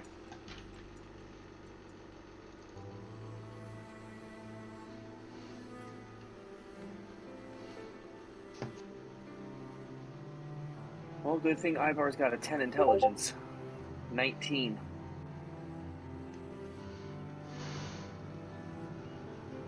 All right, yeah. In this case, you don't know of her in your present lifetime. You just know that she is more than what she seems. When you approach to where she's there and playing, she's playing with dolls that look awfully familiar. One that looks like an egregiously armored individual, another that looks like a sort of, a beleaguered sort of federal agent. Another looks like a sort of scantily clad woman who's got all kinds of stuff going on with like these really impressive gauntlets. And, another character with a long coat, black, looks very stoic. She's kind of messing with all of these things. And then she's just like, look it, like that, and holds up one, and apparently it's the big gnarled one with all the armor on it. Oh, hello, little girl. You're playing with dolls? Can Ivar play? Sure. Oh, Jesus Christ. And all of a sudden, we pan back to the regional scene. Here comes the cult going. What has happened? And as she's holding up the figurine of the cult, what has happened to your little doll here, little girl? Can Ivar help? She's like, he came like that. He looks disfigured. Yep. He had lots of bad things happen. And look at this one. She like holds it up. It's like, he's just tired all the time. You can see the visage of the mustached FBI agent. He's like, she's like, I'm so tired. Like that, and just starts. Gotta hit Barrick like that. It's a child. Perhaps, is Ivar aware that he does have reality shift, or is that just like... He doesn't even have awareness of who he originally was. You look at these dolls, and like I said, there's just this faint thread of like familiarity, and no sense of what the hell is going on besides that. Okay. So it's almost Ivar is a normal person in a grassy field talking to some little girl who's playing with dolls. Yeah. So in other words... Whatever he does to him is no consequence to him. Yeah, he's got a full-blown medium, massive hallucinations, and critically failed on a sanity check. He's in fucking La La Land. Like, this is... You want to talk about compartmentalization? Holy shit. That's why Well, I he's too think calm. Ivar just sits down with her and he decides to start playing with the dolls. And he's like, so what is story we're playing, little girl? Well, Little girl. this one, like she holds up, like she points to the one that you're carrying. It's like, this one is mad at this one. And like she pulls this thing up, and there's one that looks like this like monstrous looking thing with all kinds of like things coming out the back and so on. And she's like, they don't like each other very much. Like, he thinks that he wasn't a good friend, something like that. And well, they don't like each other. Like, she just can't seem to come up with an explanation better than that. I see. Sometimes friends don't get along. It happens. But there's ways to bring them back together. See, here the armored man, and is the cult's like action figure kind of like broken in any way or damaged, or is he just like anything that looks like Ivar could just be like look, his arm is twisted backwards, let me fix this, or his head is backwards, let me fix this. Flashback like like Ivar's almost trying to see, because at his heart Ivar's not a bad guy. No. He just saw these things and part of it drove him insane as he was, power hungry for things, but it was never a sense of maliciousness that drove him. So Bill. Oh my god. Ken, you've got to post that Conan O'Brien gif there in the OCC chat just so that it can be seen, because Jesus Christ, I keep looking at it and crying. laughing. Yes. I just keep seeing it and I'm chuckling. All right, well, so she starts talking about how this whole thing happened, and she describes a lot of very crazy things that are kind of going on.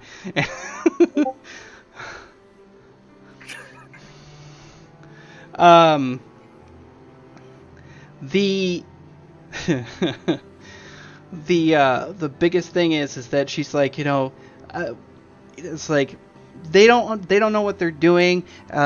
She's like, but this one thinks it's gonna win. Like, it has the monstrous looking figure in her hands, and when she's saying that, there is this kind of strange sense of a pulse of something out in the distance. And you can feel a shift in your body a little bit, kind of like the reality you're in just kind of like winks in and out of Blurs existence. out. Yeah, but so fast it's like a blink, so you're like, huh. And then you go back to kind of what you're doing and playing with these dolls. And then she looks up at you at this point, right after that little strange, like, strobing effect. She goes like, I think you might actually be sad.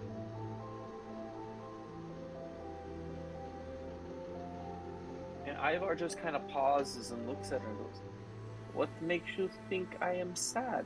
This beautiful place. 'Cause you might lose your friend. When you start looking at the figurine, you can see multiple bleeding wounds. Not like, fictitious kind like they're painted on. Like actively wounded bleeds going on this little figurine.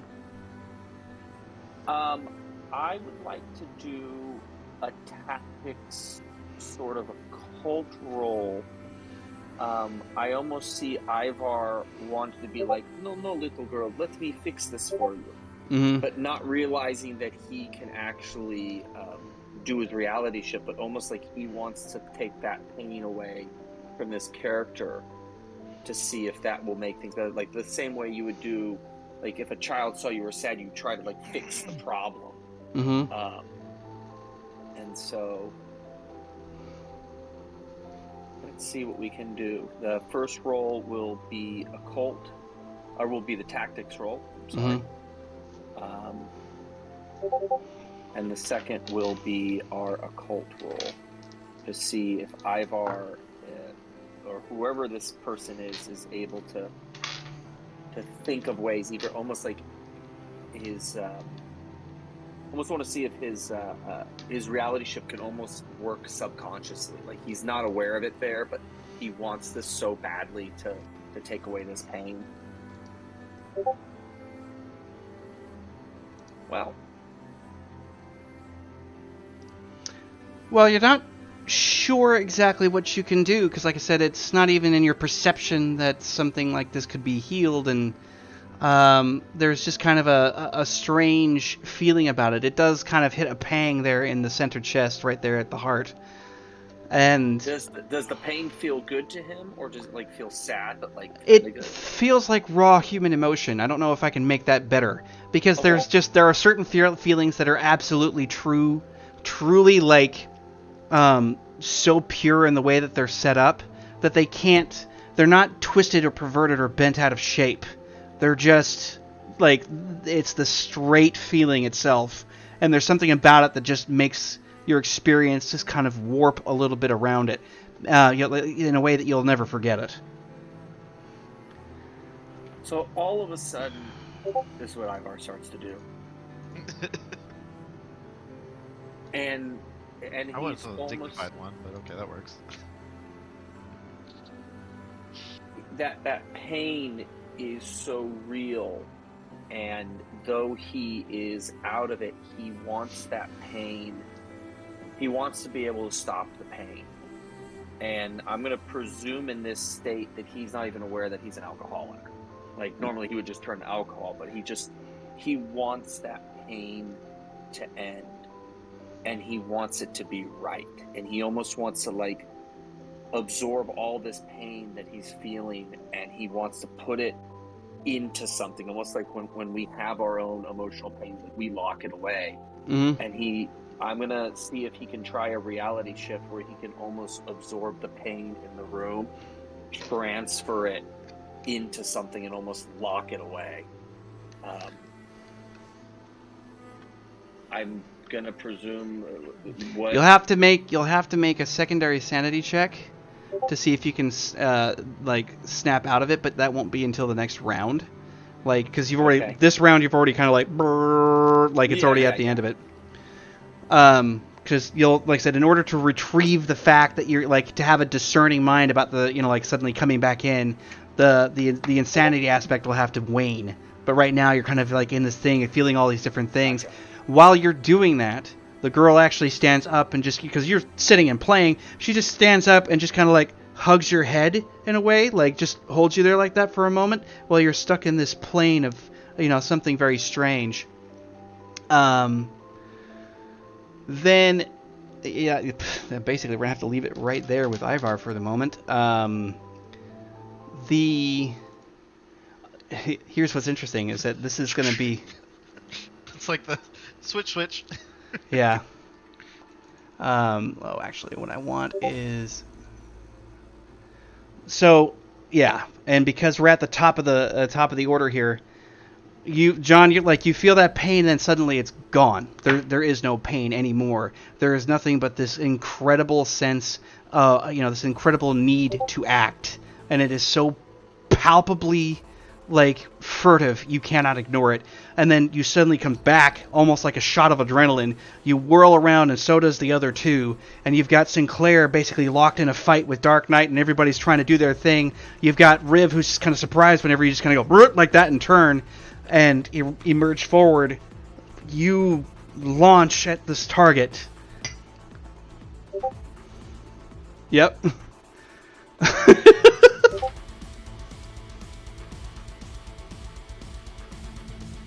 All right.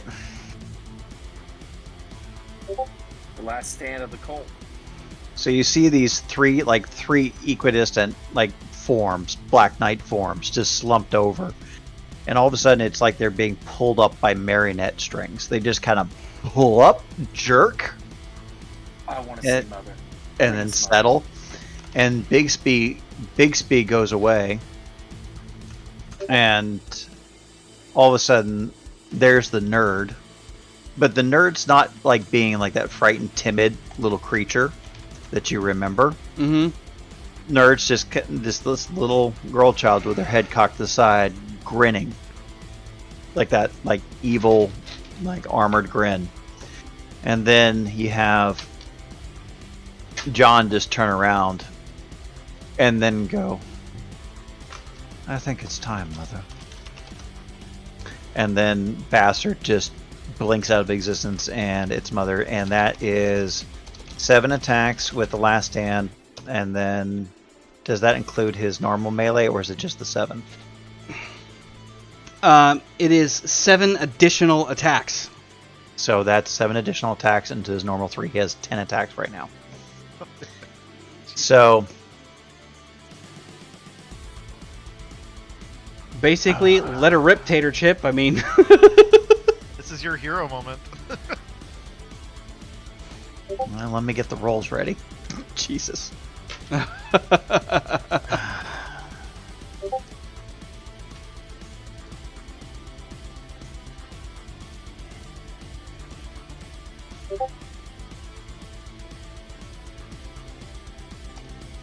Okay, so thanks for the clarification. It says gain. Yeah. Doesn't say you get, it says gain. Yep. So, heaven forbid this ever happens to Riv when she's superpowered. Oh, shit, right? Okay, Mother has Oh shit, you're right. Yeah, no, 27. Fuerte. Barrack would run out of Oh. ammo. Holy shit, this is going to be bad. It's gonna be Okay, great. so Mother and John are doing dual casting. So they're casting at the same time. So that'll take 2 melee attacks out of rotation Mm-hmm. per magic that they do. So we're down to 8 attacks left. We're using 11 Arete for the first attack. Yeah. So Mother just kind of looks and says, I think it's enough of this petulant rage, don't you think, child? And then John just kind of cocks it and says, yeah, he is being kind of a bitch, isn't he? And Nerd just pipes up going, he could have told us. We would have listened. So they're all saying this simultaneously at the same time, so all the voices are interlapping. And he is just going to, so they're just going to clap their hands. So Mother and John just clap their hands at once. And in case, and just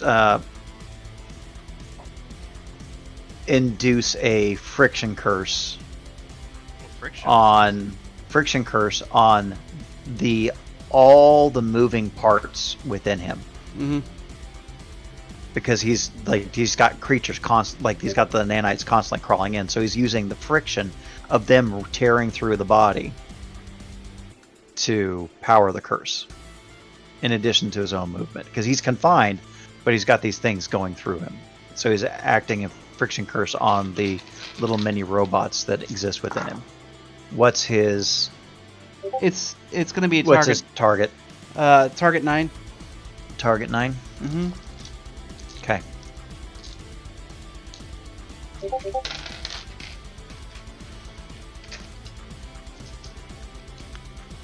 He's got no luck, so it doesn't really matter. Okay. So the spell goes off next, because these are happening at rapid fire. Yep, absolutely. And then, so he's doing a friction curse. So claps the hand, friction curse. Opens his hands like this. Raises them. Brings them up, and then shuts them straight down. And encases him in a block of ice. So another 11 Arete. What's my target? That one's going to be 9 also. 9 also? Mm-hmm. Okay. Okay. Next. Okay. That's So 2 that- degrees of success, by the way, not 1. Because remember, my Iron Will's in there. Oh, then it would be 3 because you have one of the ones that's counting in there is off of your 10, so that doesn't count. Okay, so 45 minus 22. Okay, we're down to 23 SFR. And that's attack number 2. That's well, I mean, we're also down to we're down to 6 more attacks. So how close is John to Sinclair? You're all about equidistant, so right around 15 feet. 15 feet. Mm-hmm. Okay.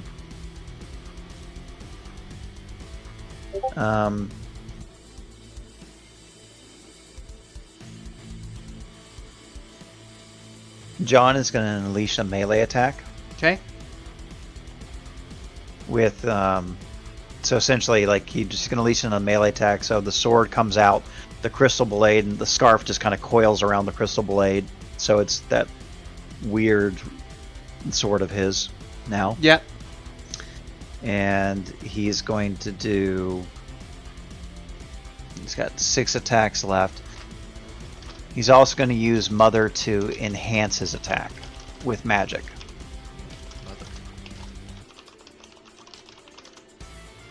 So we're going to do, let's see, it's going to be roll 4d10.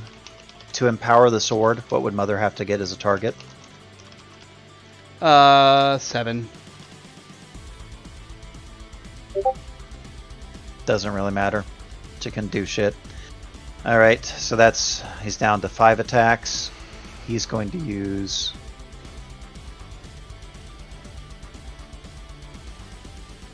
Okay. So that's his fifth attack with Mother failing to empower the sword as John charges in to do 3 melee strikes, leaving him 2 attacks left.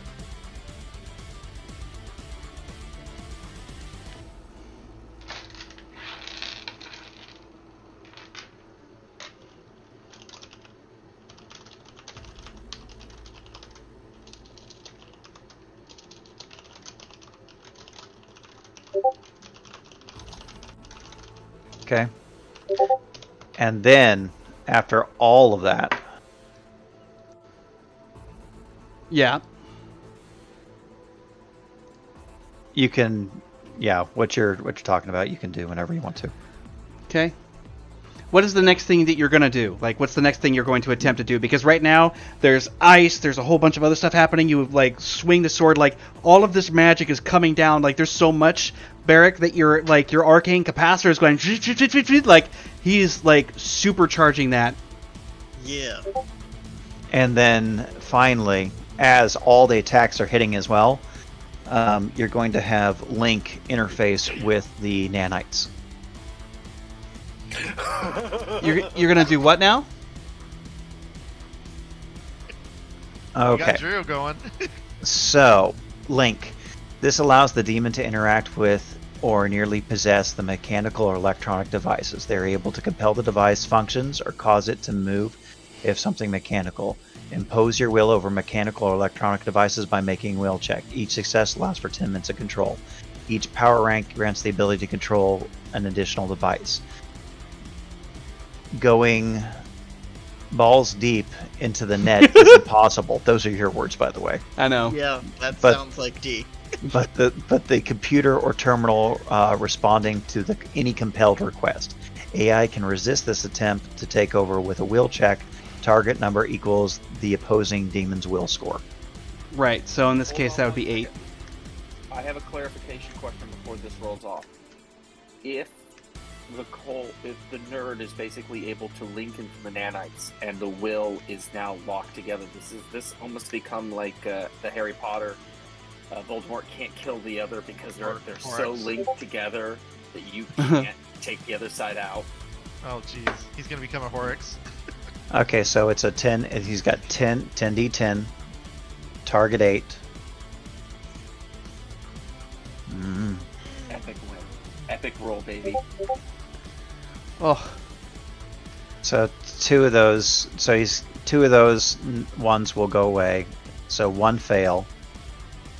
The 10 well, that one gets success, technically. So 1 degree of success. Yeah. To turn one of the nanites. Wait, wouldn't it be 2 degrees of success? No. Because it was target 8, you got 3 successes, 2 of the ones were negated. 1 was... 3 of the ones were... Well, so, like, you have 8, the one 8, that came from 10... The explode doesn't counter. No, it doesn't. right but now- there's 3 ones, 3 successes, which is 0, and then he has, like, whatever the hell else. The iron will takes out 2. The iron will takes out 2. Okay, So so... you got 2 degrees of success. Yeah, he's got degrees 2. of success. Yeah, anyway. So So you get 2 of them. yeah, you're basically, like... He unleashes complete hell on Sinclair, which knocks him off his stoop. He gets frozen to the ground. There's this block around him. It shatters. Then he ends up swinging the blade. Like, it is a ravenous dog pile of violence that comes out of that house, knocking him out into the yard. And it's just, they're like more or less trying to rip him apart. When that is going on, everybody feels a strange shift in the area. And you realize that this place is kind of like destabilizing. Hold on one sec. I want to see if I can... Yeah. This place is destabilizing quite a bit. And there is Colt, you actually feel this like some sudden change. And there is... Every one of you could feel it. There is this like pang of something very important, and it's manifesting not too far away from where you are all standing. Everyone else can see this as well, actually. So I have 1 attack left for my Right. last stand. Right. And like I said, I was like, that's why I was wanting to know if I could interrupt. Because if I You can interrupt... You can interrupt, but he's going to have to act at some point. He's irrational. Well, the irrationality will start to sever whenever you see the young girl who's probably 13, 14 years old in a modest, old-fashioned looking dress, and you can see the dark brown hair that's coming around just at the shoulder line, barely at the back, and she's like approaching everyone as you're all standing there, which causes you to hesitate from where you're at. Even your mother stops for a moment. She just kind of hangs there for a second watching this, and she doesn't have the same kind of malice in her expression, and this girl comes walking up, and like I said, everyone else can see it. Even Ivar, for that matter, in his strange hallucination, is starting to kind of like be aware of some other presence kind of manifesting into reality, and it's even interrupting his dimension. It's just the kid's mom walking up. That's all. But this girl comes up and walks up, to where everybody's at. Now this area is soaked in gore. You can see that there are parts of like, Sinclair trying desperately to regenerate and recreate. And this girl walks past Mother up to where John is and actually puts a hand on his arm, like right here. Where's here? You're out of frame. On his forearm. Got it. And you recognize her. You recognize her very, very well. It's the part of you that it's Dorothy, so-called, but you can look and see that she's got that sweetness, that innocence, that sense of complexity, and she's just looking at you, and she's got this expression of like, sort of like a sense of sadness a little bit, but at the same time a certain level of compassion that you can't remember experiencing yourself in nearly a century. Mm-hmm. And he's going to use his last attack, Dorothy. We'll get to that in a second. I just wanted You're to... not killing her, are you? No. You'll find out. But, so you're standing there, and she just looks at you, and she's just like, isn't it enough? That's all she asks for the moment. Of course, at this point, if you're going to lash out and do something, go ahead. He's going to pump his last attack into Dorothy's hope. Dorothy's what? Dorothy's ability twists the ability agony into hope. Nicely played, man. I like it. Because the mechanic, you're gonna free Sinclair and become Sinclair as your new character. Because the reality is that with agony, it can be used with Stygian chains, but it adds penalties, induces pain penalties equal to on the target equal to the level of the ability. So it's not a pain ability that she's inflicting; it's the other aspect, but 4 levels of it. Mm-hmm. And that's his last stand. Is Dorothy's John? doing Is the it? cult? Is the cult? Well, no, the cult's doing it. The cult is Dorothy. Dorothy is the cult. Yeah. Oh, okay. So you basically have someone who was supposed to be dead. Dorothy went missing, gone. The girl of hope, and she disappeared. And his last attack is just him being touched by hope and inflicting the -4. However, D wants to put that on Sinclair. Well, at this point, she's just smiling, at this point, whenever you suffuse that, and you're obviously feeding into something that's far more positive, and that is exactly what is lethal to something like what Sinclair has become. But what's funny is that... Oh my god. I mean, yes. But she starts to actually glow in the presence of everyone, and it's pretty freaking breathtaking, actually. But you're sitting there, and you actually start to feel that sense of weakness. Your mother is just kind of taking a half step back, and then just kind of leans forward, and you can tell that there is a sense of grief in her expression. Same thing with the bastard, is completely shell-shocked. And, Mr. Bixby can only just sit there and hunch forward and watch, but she leans down and picks up Sinclair by the back of his head, what's sort of remaining of him, and picks him up and ends up taking your hand as well at the same time, and just rests his head on her lap. And she's like, we can stop this now. No more blame. We can stop it now. It's time for us to leave for now.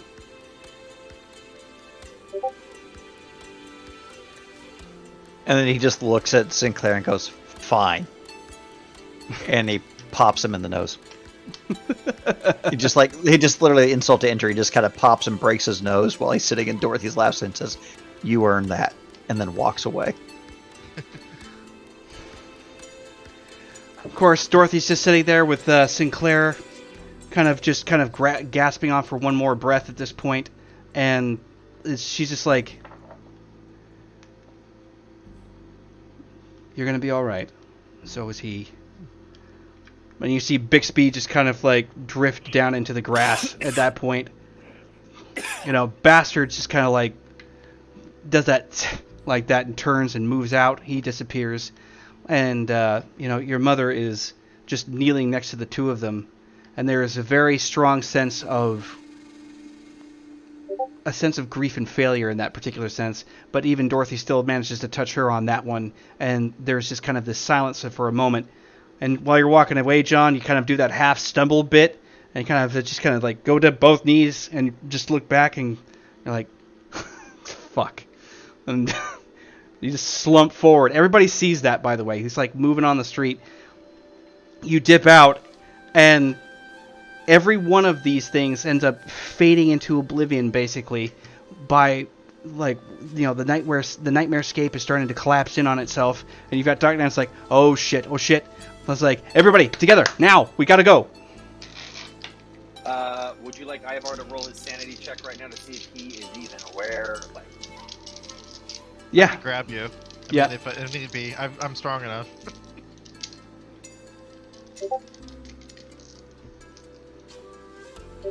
21. Nice.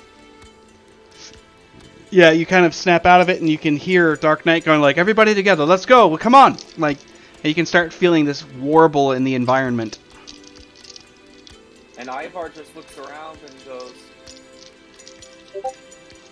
where's Cole?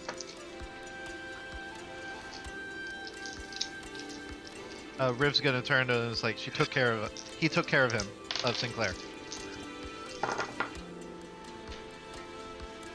1, 2... And you just see Ivar as he's kind of making his way kind of this stage. His true face just drops away, and you just see coming down his face are just tears. Yeah. But he doesn't know why. He's just kind of...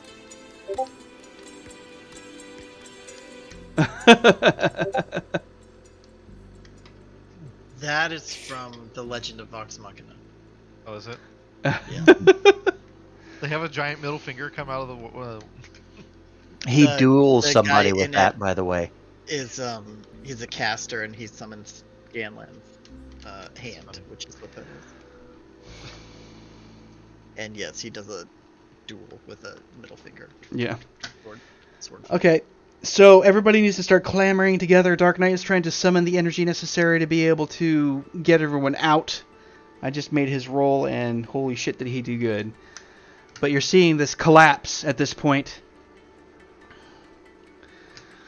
You said Barrick is just like has like arcane energy like arcing off of him. Yep. So Yep. yeah. Tesla coils and everything. You should just put it in a battery. Just... We'll get there. Yeah. Well, and you guys all clamor together, if a bit haphazardly, and you know when you guys finally collect together, hands on everybody's shoulders, you just hear like as things are starting to collapse and dissipate, you've got Dark Knight concentrating. Dorothy's voice comes ringing out over everything else as it's starting to collapse, and she just, you know, you guys are all about ready to transport out, and she just goes, "Thanks! You guys were really good friends." And then you just have this like that, and as the shadow starts to collapse over everybody else, everything inside that nightmarescape begins to fade out, like you're waking up from a dream, and it's very disorienting whenever you're stuck in that in the physical sense. And then Dark Knight, you know, like you feel that burst of cold, which is traditional for his teleportation, and you pop back into place, into the dreamscape, with Natalie just kind of like startled a little bit when you come into it, because she just was waiting. And Dark Knight just is like, I did it.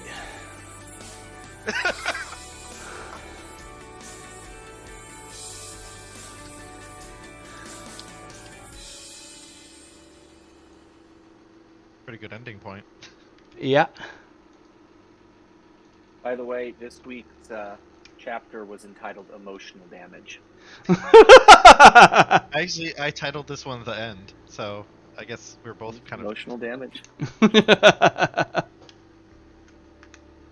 That is a beautiful ending to the story arc of the cult, and just that's a heartbreaker.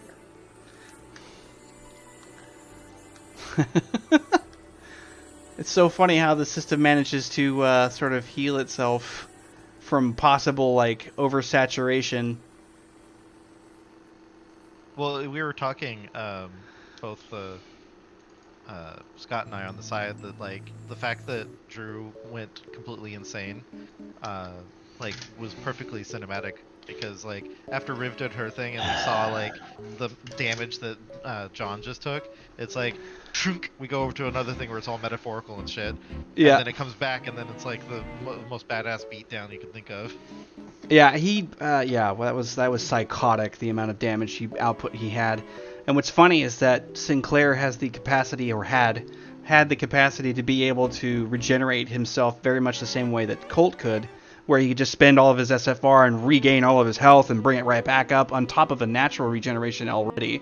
So, I mean, the Last Stand is really what managed to win the fight. Like... And it was pretty like metaphorical, like as far as like Colt's journey too, like what Yeah. he's trying to come to. Yeah, it completed made the story arc. Yeah, it made sense like in a narrative sense. It wasn't just random bullshit happening, although it was random bullshit that caused all that. I do No. find it concerning that Bill is the only one who's died this campaign more than once. That is concerning. Ivar has come close. He's never Many actually times. crossed that threshold. Like 4 or 5 times. Well, it took you think longer Scott to had kill to him deal- this time. Yeah. Technically died. Yeah, Scott, you technically died once. Well, Yeah. actually twice. Twice. I have my 9 lives. Oh, that's Next true, to it, huh? it said 7 Yeah, lives. yeah, you've Okay. all right.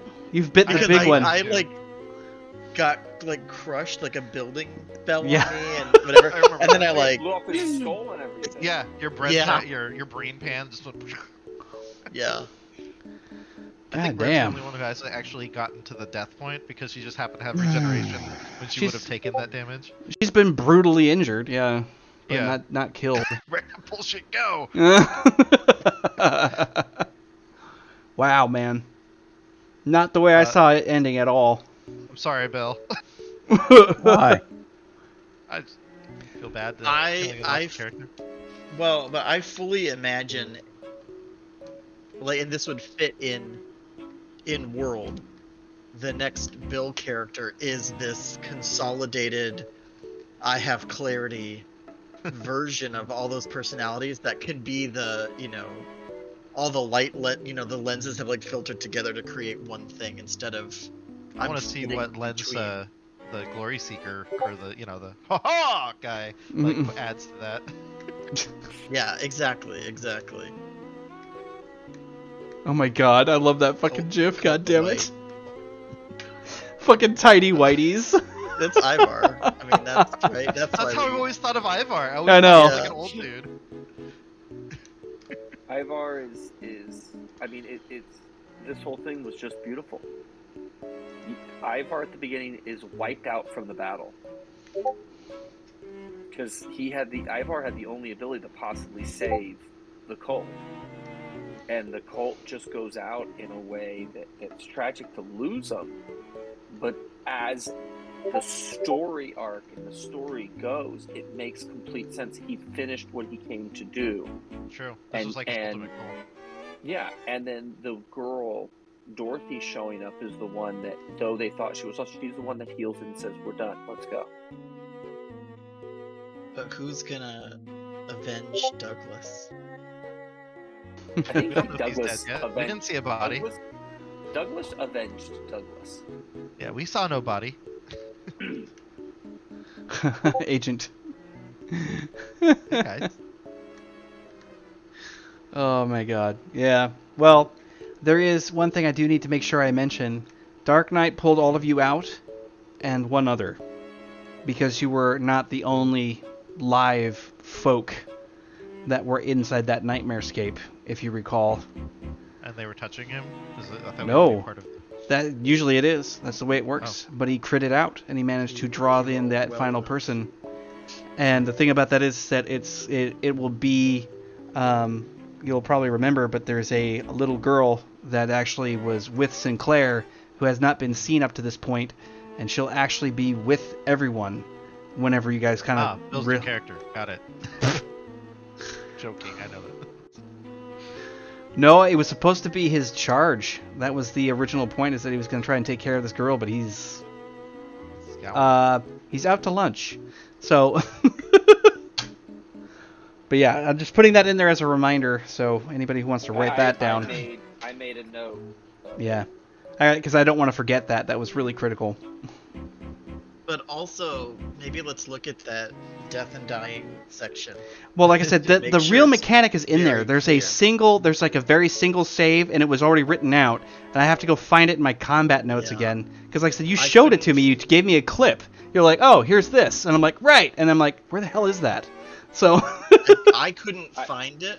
But I'll find it. It's got to be in my combat notes somewhere. But I do like the fact that death is death.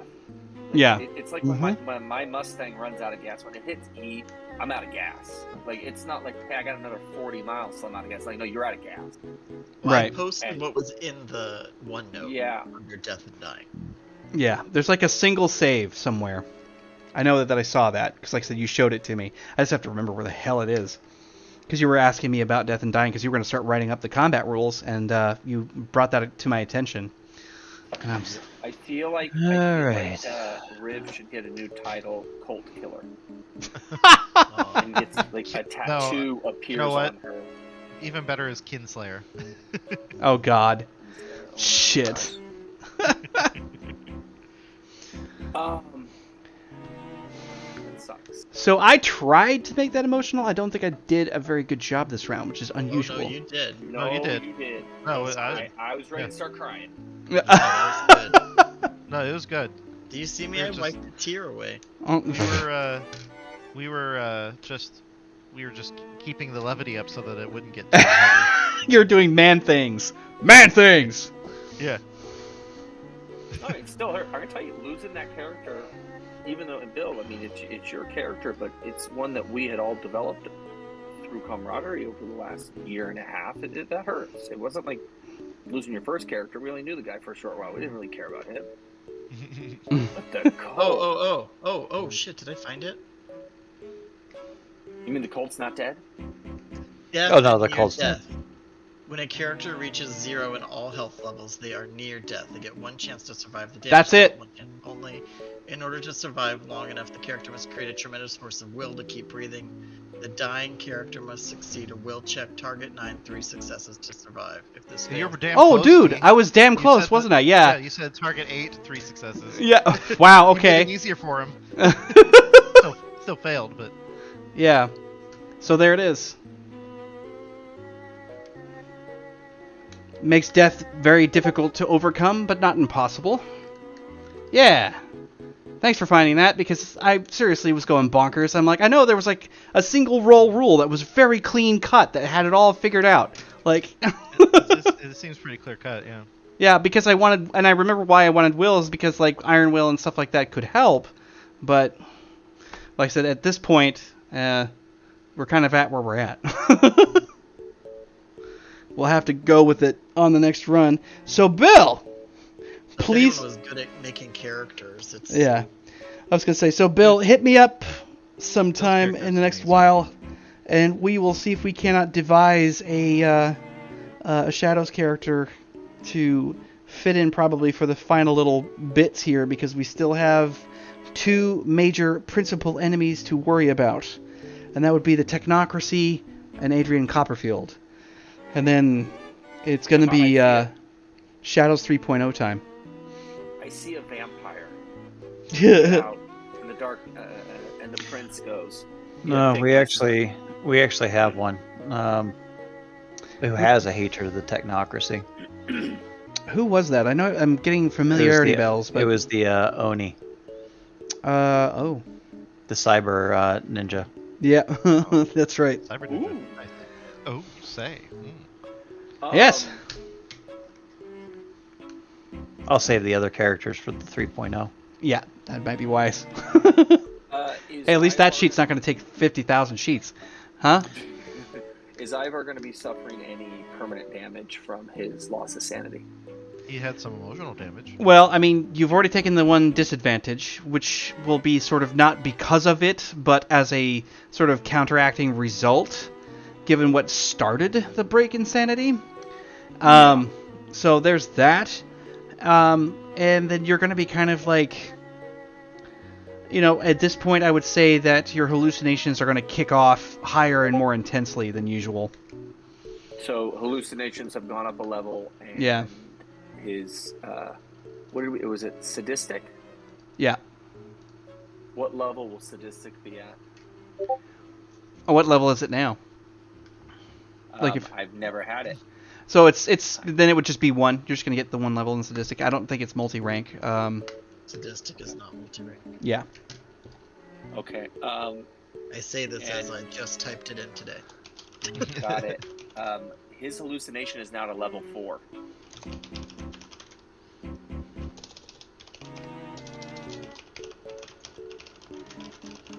So sadistic is causing pain to others is a powerful corrupted joy for the character. This makes them less sensible when they're caught in the throes of someone else's misery. Cool check, -1 die is required to resist inflicting pain for the fun of it.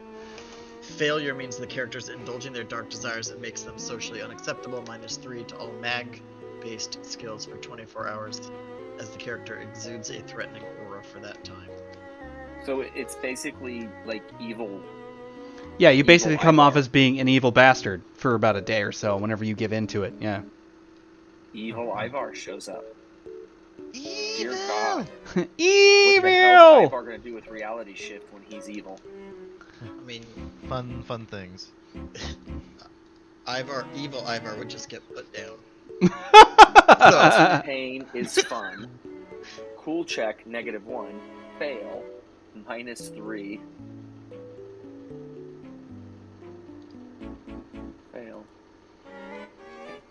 Now, D, is this something that Ivar could play in almost a... thanks, Scott. Almost in a, like, the pain could be to anyone, or does it... It's just Get if somebody's suffering pain and you indulge and enjoy it, that's when you start getting the evil bullshit. Oh my god, so like if Barrick gets shot and I see he's in pain, I start sticking my finger in his bullet wound.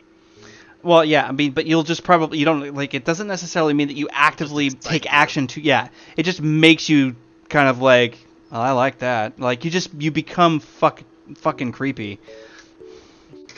So And you just have, in general, a lower chance of avoiding hurting people for fun. So that means Ivar is more willing to do spells that are going to cause pain to people. Yet, like, you would not necessarily exclude people from an AoE. You know, like... Yeah, that's kind of what I was actually thinking. yes, earlier. you're gonna be. It's going to make you less careful, more vindictive. Yeah. Oh my god, like- this is old bitter Batman. Barrick inflicts pain in a utilitarian way to get people to stop hurting others. And you would be like, well, if I can hit 10 people, that's better than if I hit 3 people. So, fireball in the middle of the room. So he's more willing to do attack spells. Ivar moves away from doing defensive spells, which is basically how we play him, to he's attacking more, which is gonna kill him a lot faster. Oh, fun stuff. Yeah. Fun in a bun. Holy shit. Bill, I think Colt is definitely the most interesting character I've ever played alongside, so... Cool. Congratulations. Yeah, that was a doozy, dude. As far as challenges are concerned, I think you definitely Guinness Book of World Record that one. Well, you There's so told many me to tens break rolling your in. system so you could write the system, so I did. Yeah, and mission successful. It worked You out. should play a professional. All right. You should, I you should got go all- for one of the professional. Good night, Mr. Bill. I'll be thinking about a lot of characters, but unfortunately, I am going to have a shithouse of a day tomorrow, so I'm gonna have to head out. All right, man. Take care, buddy. Sleep well. fast, buddy. Man alive. All right, and thanks to our viewer.